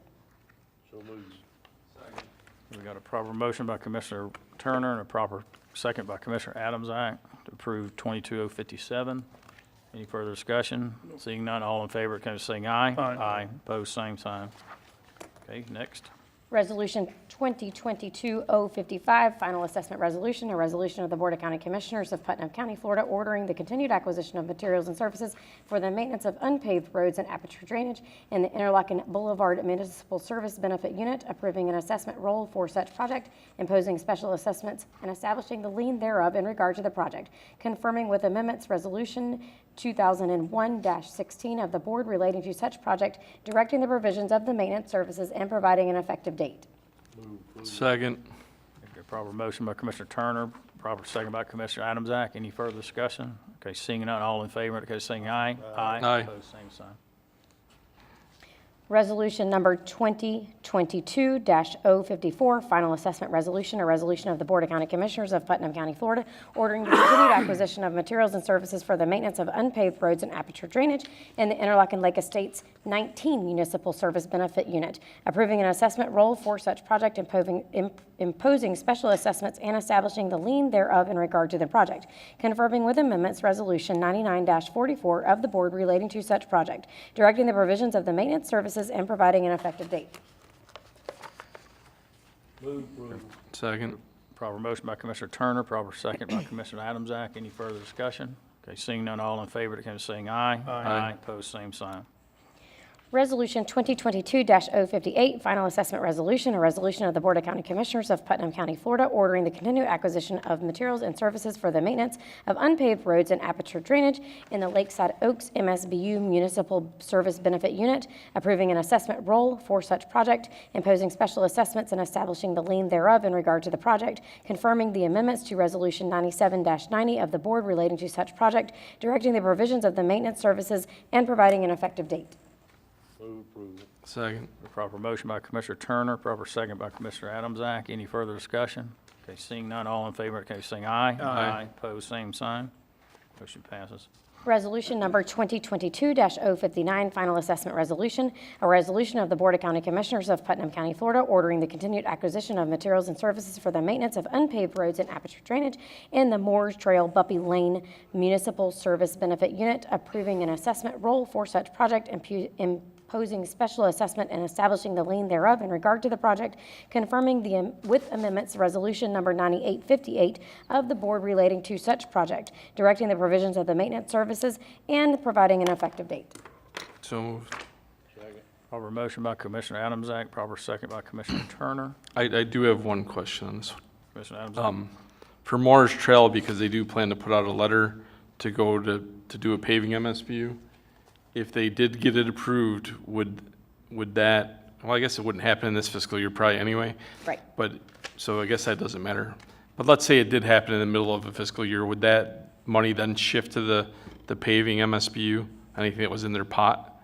Because I think they asked us that question. Yeah, their dollars don't disappear. It would be for a project specific. So whatever they had then in reserves would then convert to a project that they'd like to do, paving and or otherwise.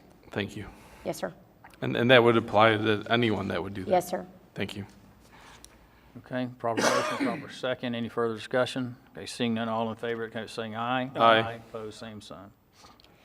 Resolution number 2022-060, final assessment resolution, a resolution of the Board of County Commissioners of Putnam County, Florida, ordering the continued acquisition of materials and services for the maintenance of unpaved roads and aperture drainage in the Ocklawaha Hills Municipal Service Benefit Unit, approving an assessment roll for such project, imposing special assessments and establishing the lien thereof in regard to the project, confirming with amendments Resolution number 94-95 of the Board relating to such project, directing the provisions of the maintenance services, and providing an effective date.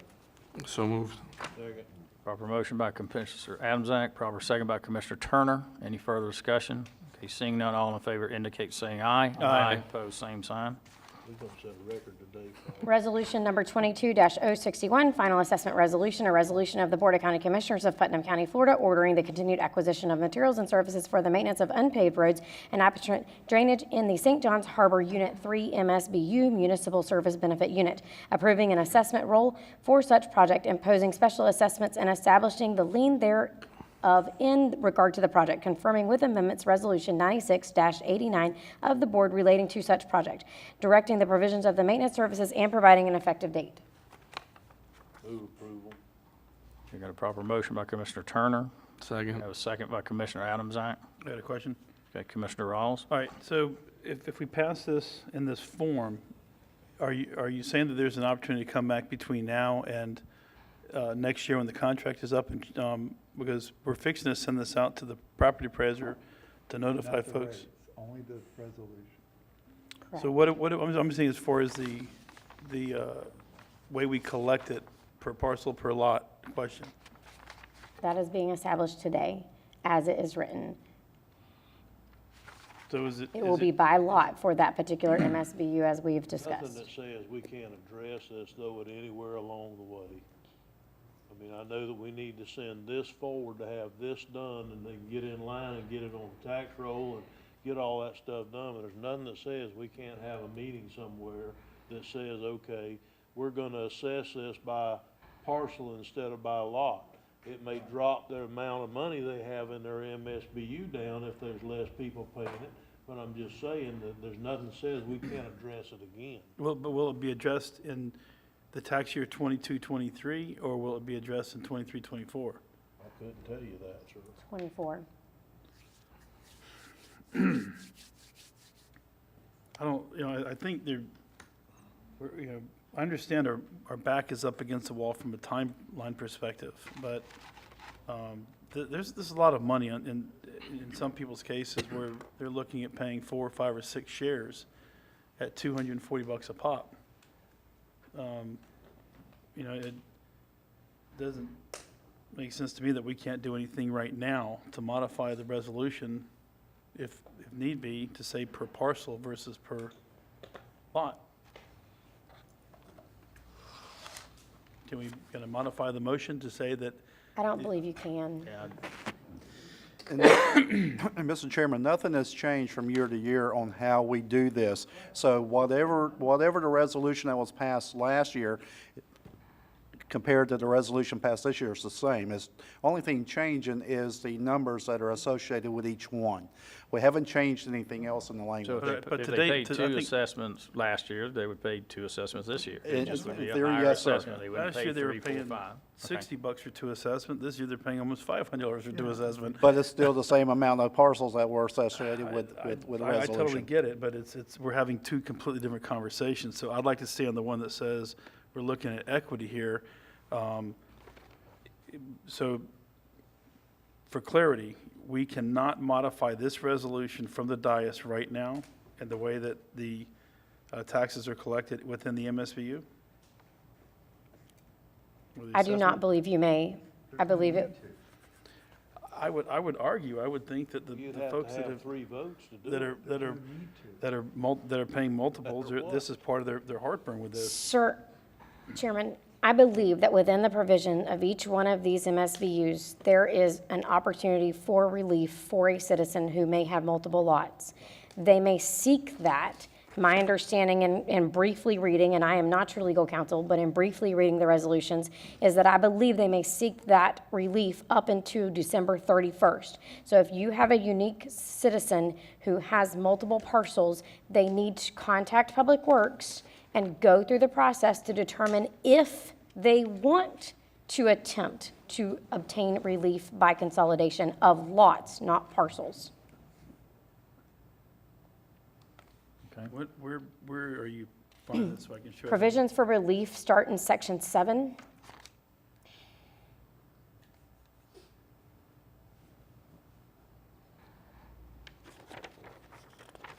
And I had moved on, so it may be section, This says, owner record must be the same for all parcels be consolidated, parcels must be adjacent. I'm still confused when a person gets one bill, but they're billed in that bill for multiple lots, because this is talking parcels, so, man, this is a tough one.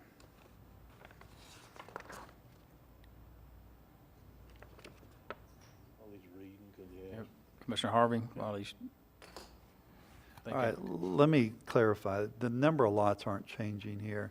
Nothing's going to change there. Everything's the same. The price is going to change, maybe. And what I mean by that is, all we're doing tonight is passing the resolution. We can still come up, what's our drop date? I wish Nilda was here, but our drop date on the cost is a few months down the road, if not mistaken. We don't give that to the property appraiser today. The rate adjustment, the rate adjustment has to be approved by the BOCC in September Yeah. to meet our So- deadline for the tax roll So if you have an certification. alternative situation that you want to bring up, you bring it up, and that number can change.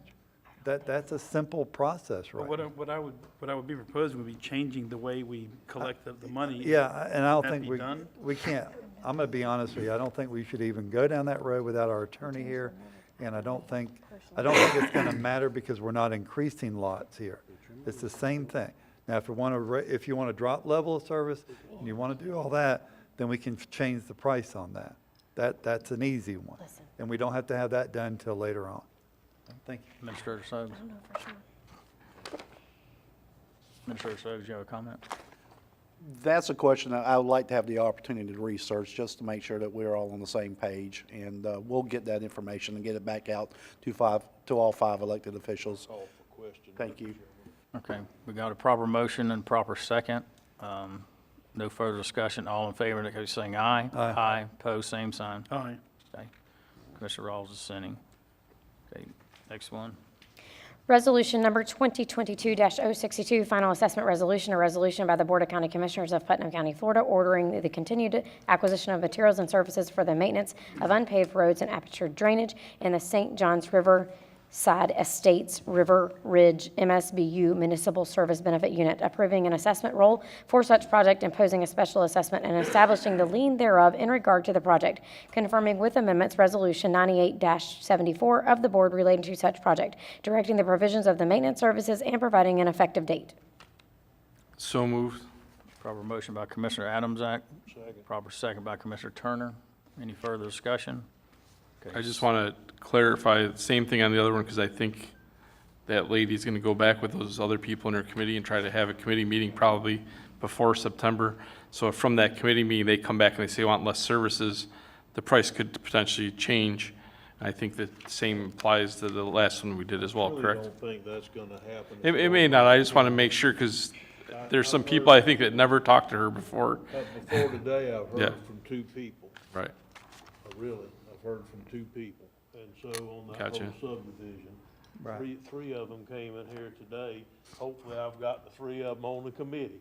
And so Right. they can all get together I and doubt talk. But I believe that their biggest problem was taxation without representation. Now, the ones that were concerned about that, go get to serve on the committee. They're represented. I'd be willing to bet the chairman's gavel, you notice on your stuff, the chairman's gavel right here, that they go on and pay the $300 a year and try to get a better level of service. It's better than betting a grader out of District 1. I just wanted to make sure I understood that it is possible. That's, But I just want to be real clear. I want to be real careful here because I don't want to speak with Mr. Commando not here. I don't want the folks out there to believe that we're going to have an option of lowering these fees until we absolutely make sure that that's a viable option. Sure. Okay? I agree. Good comment. Okay, got a proper motion, a proper second. All in favor, indicate by saying aye. Aye. Opposed, same sign. Is that all of them? One more. I thought one more. Resolution number 2022-063, final assessment resolution, a resolution of the Board of County Commissioners of Putnam County, Florida, ordering the continued acquisition of materials and services for the maintenance of unpaved road and aperture and drainage in the West Putnam MSBU Municipal Service Benefit Unit, approving an assessment roll for such project, imposing special assessments, and establishing the lien thereof in regard to the project, confirming with amendments to resolution number 2003-98 of the Board relating to such project, directing the provisions of the maintenance services and providing an effective date. so moved. Second. Proper motion by Commissioner Adamsack, proper second by Commissioner Turner. Any further discussion? All in favor, indicate by saying aye. Aye. Opposed, same sign. That is all of them, correct? That's it. We can begin workshop now. Okay. All right, thank you. Okay, we'll move into public comment on agenda items. Anybody wishing to make public comment on the agenda items that we have for the transportation? Okay. Move down. Can I ask this question? Are they waiting for the last one? Could y'all mind if we just go ahead and move this one down? Good. We're gonna go down to Public Works, the sale of the deed portion of Second Street and Melrose, if that doesn't mess y'all up, Mike and Mike. Mr. Chairman, I move approval of the sale of the deeded portion of Second Street and Melrose. Second. Okay, I have a question or two before we, Okay? I'm okay with it, I just have a question or two. Okay. Okay, so isn't this the piece of property that we actually bought something to tie in that No. piece to the road, or was that a different one? There's a little triangle right there. Didn't we either buy it or was gonna buy it or something? We had, there's about 10 feet from the hard road in that we had to buy to the corner of their fence line. We're not vacating that. That's gonna still sit there. We're But if just, we vacate the 20, don't people drive on the no, 25 they don't. No, they foot on the they back? come up and go out. They don't drive in front because we closed it off and built a cul-de-sac at the other end. So from her fence line to the east to that cul-de-sac, no one drives. It's not drivable. Okay, I'm good with all Yep. that. I just didn't wanna, I thought we bought some property up there We in had the to buy corner if we 8 to did. 10 feet. It But wasn't that much. wasn't to get to this 25 No. feet right of way. It was to get to a different road. It was to get to the road that goes One to. that goes north and south on the west side of these Yes, properties. yes, Okay, I just remembered us talking about this and couldn't quite understand. that's right. Okay, I'm We ready actually, to good. vote. are we actually selling this property, or we're just vacating? We're selling it. Deed of portion. Huh? We're selling it. Okay. Well, there's a whole thing, they got to go get it appraised. and Okay, they that's got- what I and wanted to Other landowners got to be talked to and what have you. So basically, we're gonna vacate today and then allow them to go through the motions, correct?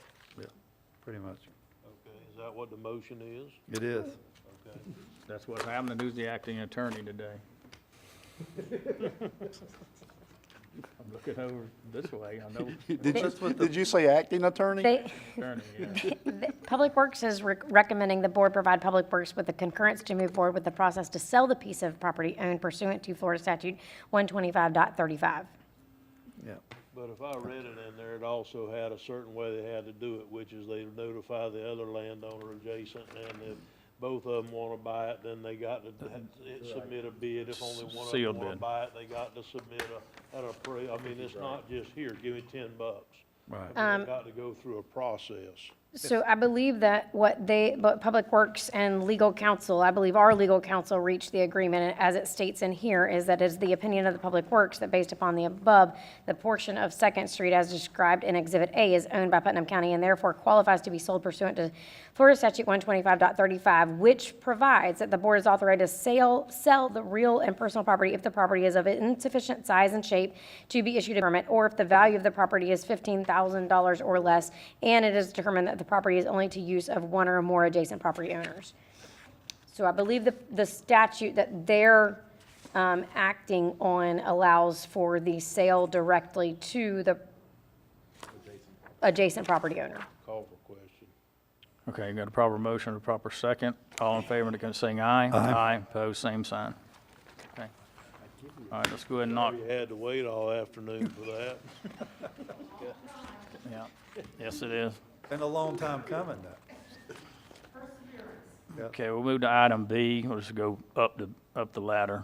Countywide guardrail project, recommendation award of bid, and budget discussion. Could I just ask a question? Yeah. Okay, the way I see this after reading it in the packet is we got two options. We've got 133,000 in the budget, and it came in at 288 to do everything. I can't sit here and pick which ones need to get done, because I haven't went and looked at every one of them. So, are every one of these projects absolutely critical at this time, or would some hold off until next year and not be too terribly bad? I mean, I know that's hard to ask, Mike, and I'm not trying not to put you on the spot, but before I fall on this sword and try to get the funding to do the whole 288 or another additional 150,000 a year in funding, I'd kind of like somebody to assure me that if these are absolutely necessary to be done this year, in your opinion, if they are, then I'll move forward with you. But if we can put half of them off till next year, then I don't want to fund all of them this year, if that makes sense. That's just me speaking. Okay. Yes, I understand. I have made some recommendations just based on the annual average daily traffic. So I can share those recommendations with you if you'd prefer. But a lot of these have been in the same shape for a while, so I would say that the sooner we can address them, the better. So I don't. Oh yeah, and project area 6, there was an insurance check collected for that one, but it did not cover all of this amount. I believe it was around $5,000 for that one. And if we can show the insurance company that it costs more to repair it, then there's a possibility we can get additional funds for that one. So project area 6 was a recommendation. Project area 7 and 3. And that would be based off average annual daily traffic and trying to split it up across the county. Project areas 1, 2, and 3 had the highest average annual daily traffic of about 3,300. Project area 4 is about 1,000. Project area 5, 1,000. Project area 6 was 1,800, and project area 7 was 2,800. Yes, so if you want to prioritize it based on how much traffic is passing the guardrails, that's one way. But I guess there's multiple ways to prioritize. You're just confusing the hell out of me is all you're doing. So basically, is it your suggestion that we do items 7, 6, and 3? Is it your suggestion that we try to do, so, what is your do them all? What is your suggestion, Mike? Can some of them wait till next year, you think? They've been there for a little while already. What do you think? I hate to put you on the spot. You're gonna be mad at me now, aren't you? The reason why it's a tough question is because, if someone does run into it and this, this is a public meeting and they find that we decided not to, it's just a liability. So that's one reason why it would be a priority to address them all, but. We have liabilities everywhere. Well, the all elephant's in Yeah, the room now. Yeah, I know, right? Everywhere We just right opened now, it. so, we also have a limited amount of funds, and we don't have a finite pot, so, an infinite pot, so is there, if you had suggestion at this point from me, would you say 7, 6, and 3 are the most important? Is that what you just said, or did I mark the wrong one? So I'd say I prioritize, or my recommendation is 3, 6, and 7, based on dispersing the funds across the county and not just doing District 1, because project areas 1, 2, and 3 have the highest average annual daily traffic. So I know. You're not gonna mess up this. Based on that comment there, I'd say we just go in for the whole Don't do thing. anything in District 1. He's got all the I was gonna equipment pass the anyhow. gavel and make that motion. But technically, project areas 1, 2, and 3 have the highest average. I thought we were heading in the right direction. Mr. Rodriguez is backtracking on me this afternoon. Mr. Rodriguez, do we or do we not need to go ahead and fund this whole project this year, sir? 60, 70, No. he's 114. See, that hasn't even spent all the money that we've got budgeted, if we just went with that. Yeah, if we went with those 3, it'd be within budget, so Is well within budget. I don't mind this commissioner, and I'm only speaking for myself. This commissioner doesn't mind adding a little in there to try to get us on down the road here. So the worst areas what would be your next work? I'm assuming that you're aware of each one of these locations and what have you? yes. So other than 3, 6, and 7, what would be your next most critical issue on this list? It'd be on County Road 309, so either project areas 1 or 2. And there's a lot of traffic on those roads. That's why I would pick that. But if you base it off of, the amount of Number damage. would that be 1 or 2 or?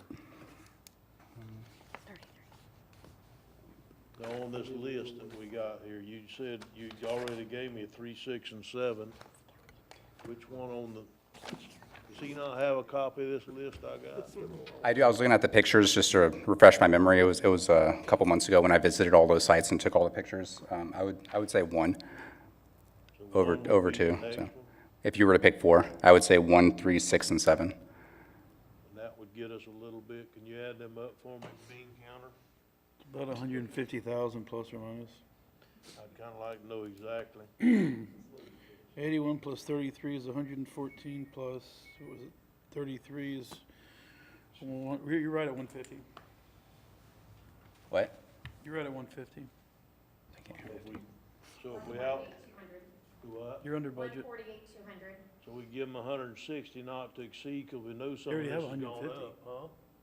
We got 150, don't we? We have 130, at 133. So if we give them 160 not to exceed, then, For the direction of project areas 1, 3, 6, and 7. 1, 3, 6, and 7. Okay. So move. Is that a motion? Or get a proper motion to go to not exceed 160 for 1, 3, 6, and 7? Second. Got a second by Commissioner Harvey. Quick deliberation. Commissioner Harvey? I'll be very brief. Mr. Rodriguez, please, in the future, just bring us maybe inside the budget, and because now we've opened a can of worms, and you're right. If somebody watched this and fell off one of these, our budget, and put them in rank order where they need to be. Thank you. Okay. Commissioner Rawls? No, we've known for a long time that we're behind in guardrail replacement. We just need a budget for it, get a plan, keep fixing them. Okay. Commissioner Adams-Act? was, okay. All right, we got a proper motion, proper second, all in favor, just saying aye. Aye. Opposed, same sign. Aye. Okay, 4-1 with Commissioner Adams act dissenting. Okay, item A, Public Works, Just didn't feel like arguing. recommendation to award budget discussion for septic, the sewer to septic, Phase 3. Mike? Yes, Chairman, we would like to present for recommendation to award and discussion bid award 22-23 Horse Landing Road and Elsie Drive Septic to Sewer Project, Phase 3. This phase will add 30 additional customers onto the system. We do require an additional $111,000 from the county. There's $450,000 provided by St. Johns River Management District. This will sum up to a project total of $561,000. This equates to roughly $3,724 per connection of cost to the county.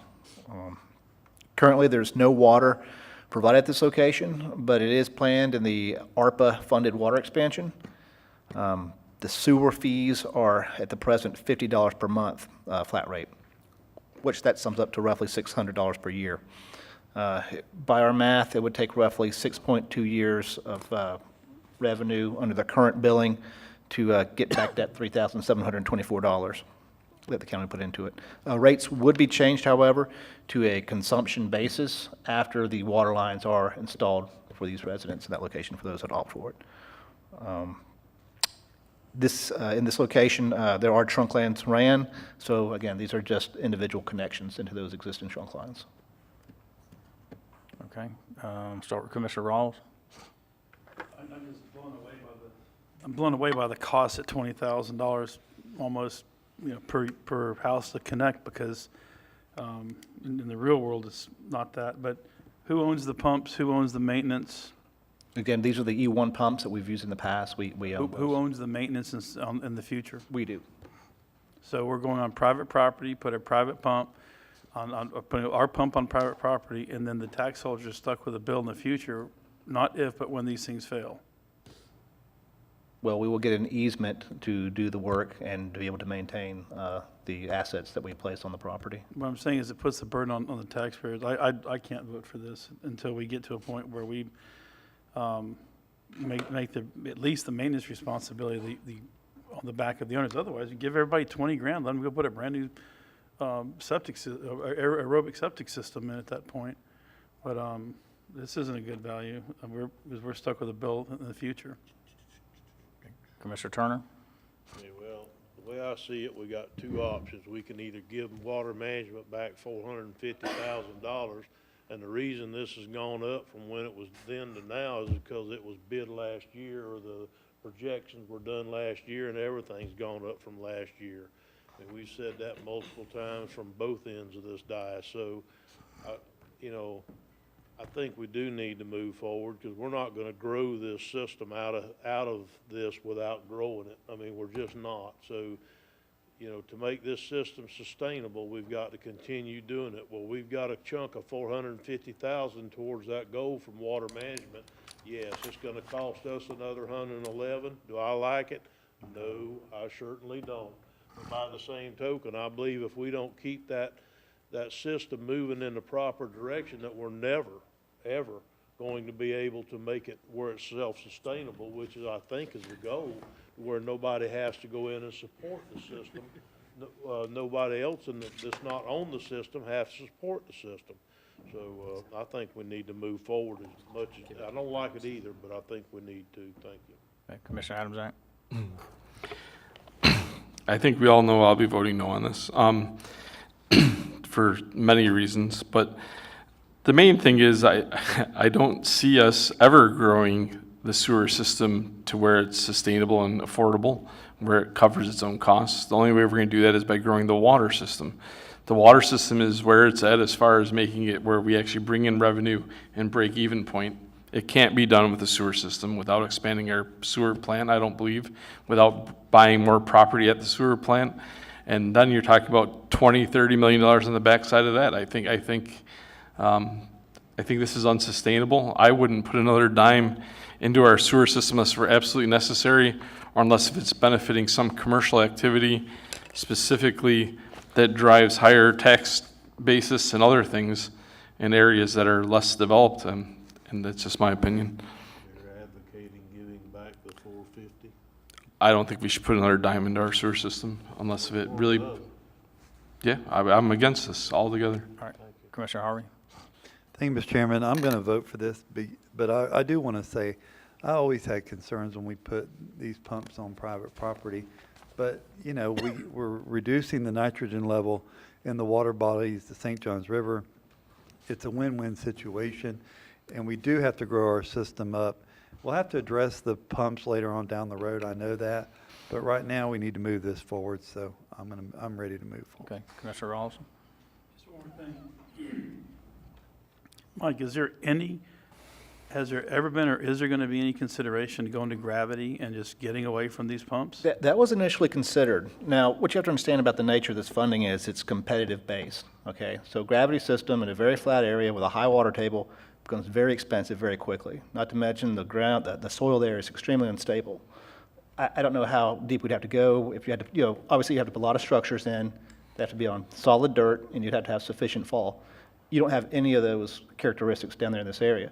So when we put all this together, it had to be based off of this low-pressure system because it's cost-effective for those types of conditions. And we were able to have low enough numbers to where it could be competitive against the other counties. The way this funding works is they have a cost per pound of nutrient reduction in terms of nitrogen and phosphorus. And if your construction costs come over a certain number per pound, you won't get this money. So that's why we've moved with this system in lieu of gravity. I'm with you. I like the gravity, but as far as a cost-effective approach, it's not. We wouldn't be able to get the funding. So if you were taking a look at an area like off 207, proximal to 17, to put that, now you're much higher topographically. You don't have the water table that you would have down there. Are we at least looking at the possibility? Yes, Because since absolutely. I've been elected, all I've heard is, if I had been sitting on this dais when they discussed a force main system, I would have said, no, don't do it. Let's just go straight gravity and start from that. But it's so hard for me to wrap my head around that we're going to spend almost $600,000 to connect 20 homes, 30 homes. That just doesn't make dollars and cents to me. So, but hopefully we'll go to gravity one day and that pain. In the areas where we have the ability to, we will definitely move in that direction. However, down there, the conditions are just not favorable for it. And even with the lift station where we converted Paradise Point sewer plant to a lift station, I think they had to go down nearly 20 feet before they hit solid ground. So it's not a big deal, though. Just dewater and put it in. It is, but if you have to put structures, you know, ever so often for your gravity-fed system, and you're having to dewater, and I it gets I expensive. can take you out there off of Highway 20. We were in mud 3 feet deep.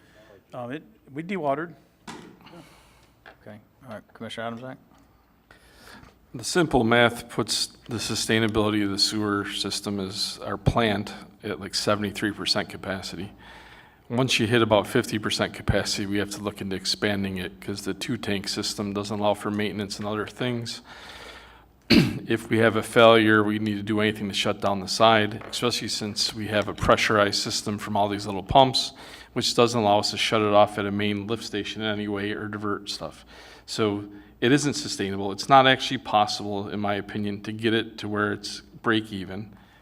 Unless if we completely expand the system, which would require more property, another 100 acres somewhere to build more of the ponds to have the stuff leach, and it just isn't there. I did a tour of the thing, I talked through it, I met with water management, I went over my concerns as far as this goes, and we can't get there with the sewer plant that we have today. It isn't possible.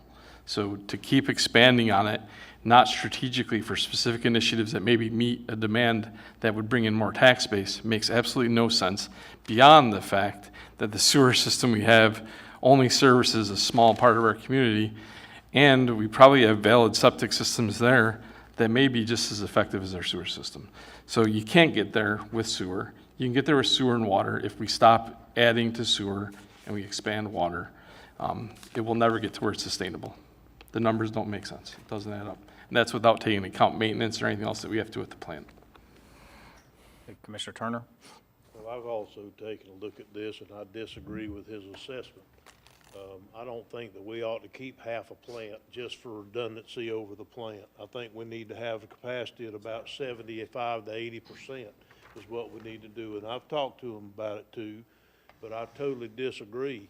Do you have 2 trucks at home in case one breaks down? Well, okay, well, most people don't. So I don't think we should build an $18 million plant or whatever that thing costs and hold $9 million of it in reserves. I think we need to sell capacity at whatever capacity everybody else in the world sells at that's on a utility system. Yeah, if we try to build double systems and double redundancy on everything that we do, you're right, we'll never come out of it. But if we go on and sell to the capacity that we need, then we will.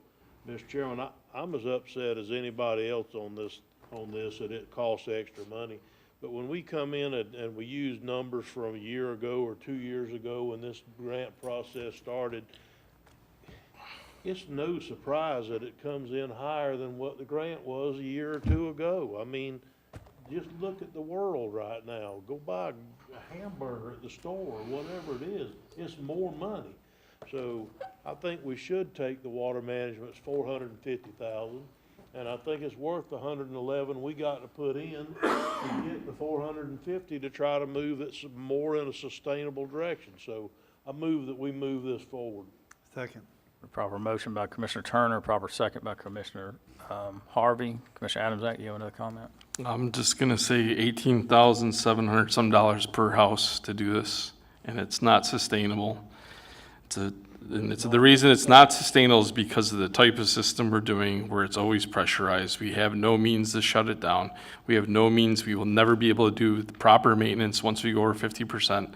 You will not be able to take down half of the plant if you needed to do something. If one of those actuators broke, if anything happened where we actually had to do work on it, it can't happen once you get over 50% because of the way the system's designed without lift stations that allow you to isolate where stuff is temporarily till they fill.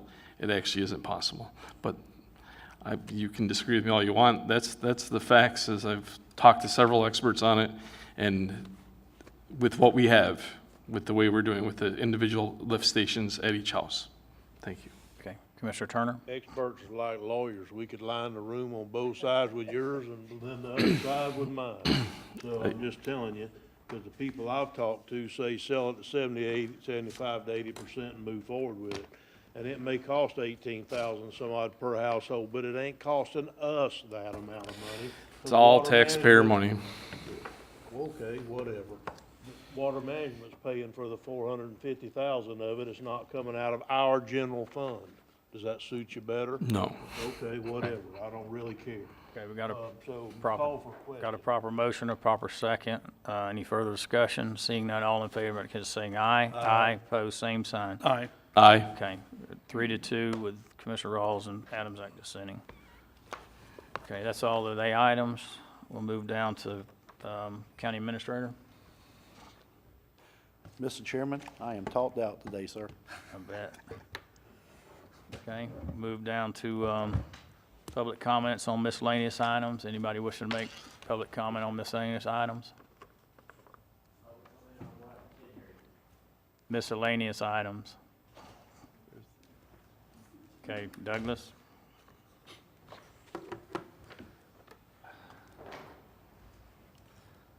Name's Douglas Hayes, 216 Huron Avenue, Satsuma.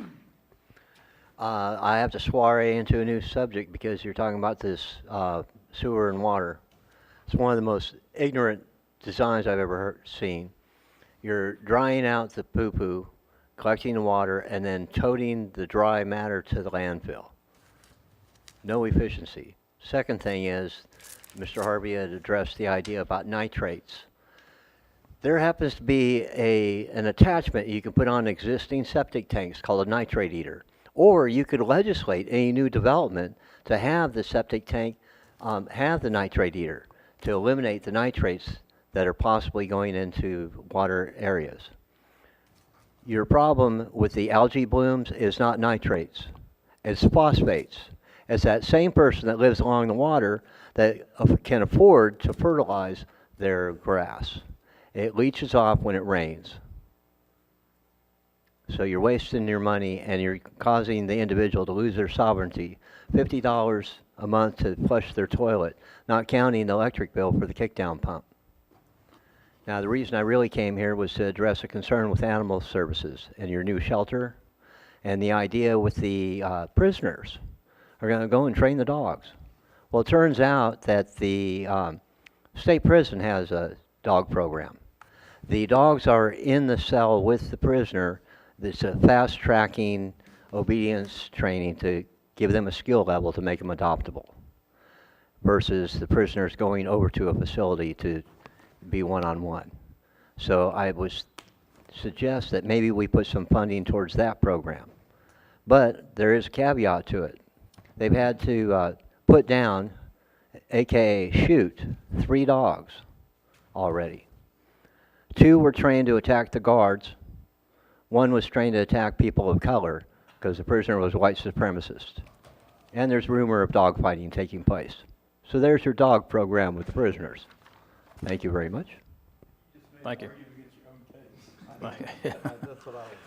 Thank you, Douglas. Any other further public comment? Okay, seeing none, Commissioner comments. Commissioner Adamsack? Commissioner Turner? I'm good. Commissioner Rawls? Okay. Commissioner Harvey? I'm good. Okay, I'm good. Long meeting, guys. Thank you. Thank you for staff and everything. We stand adjourned.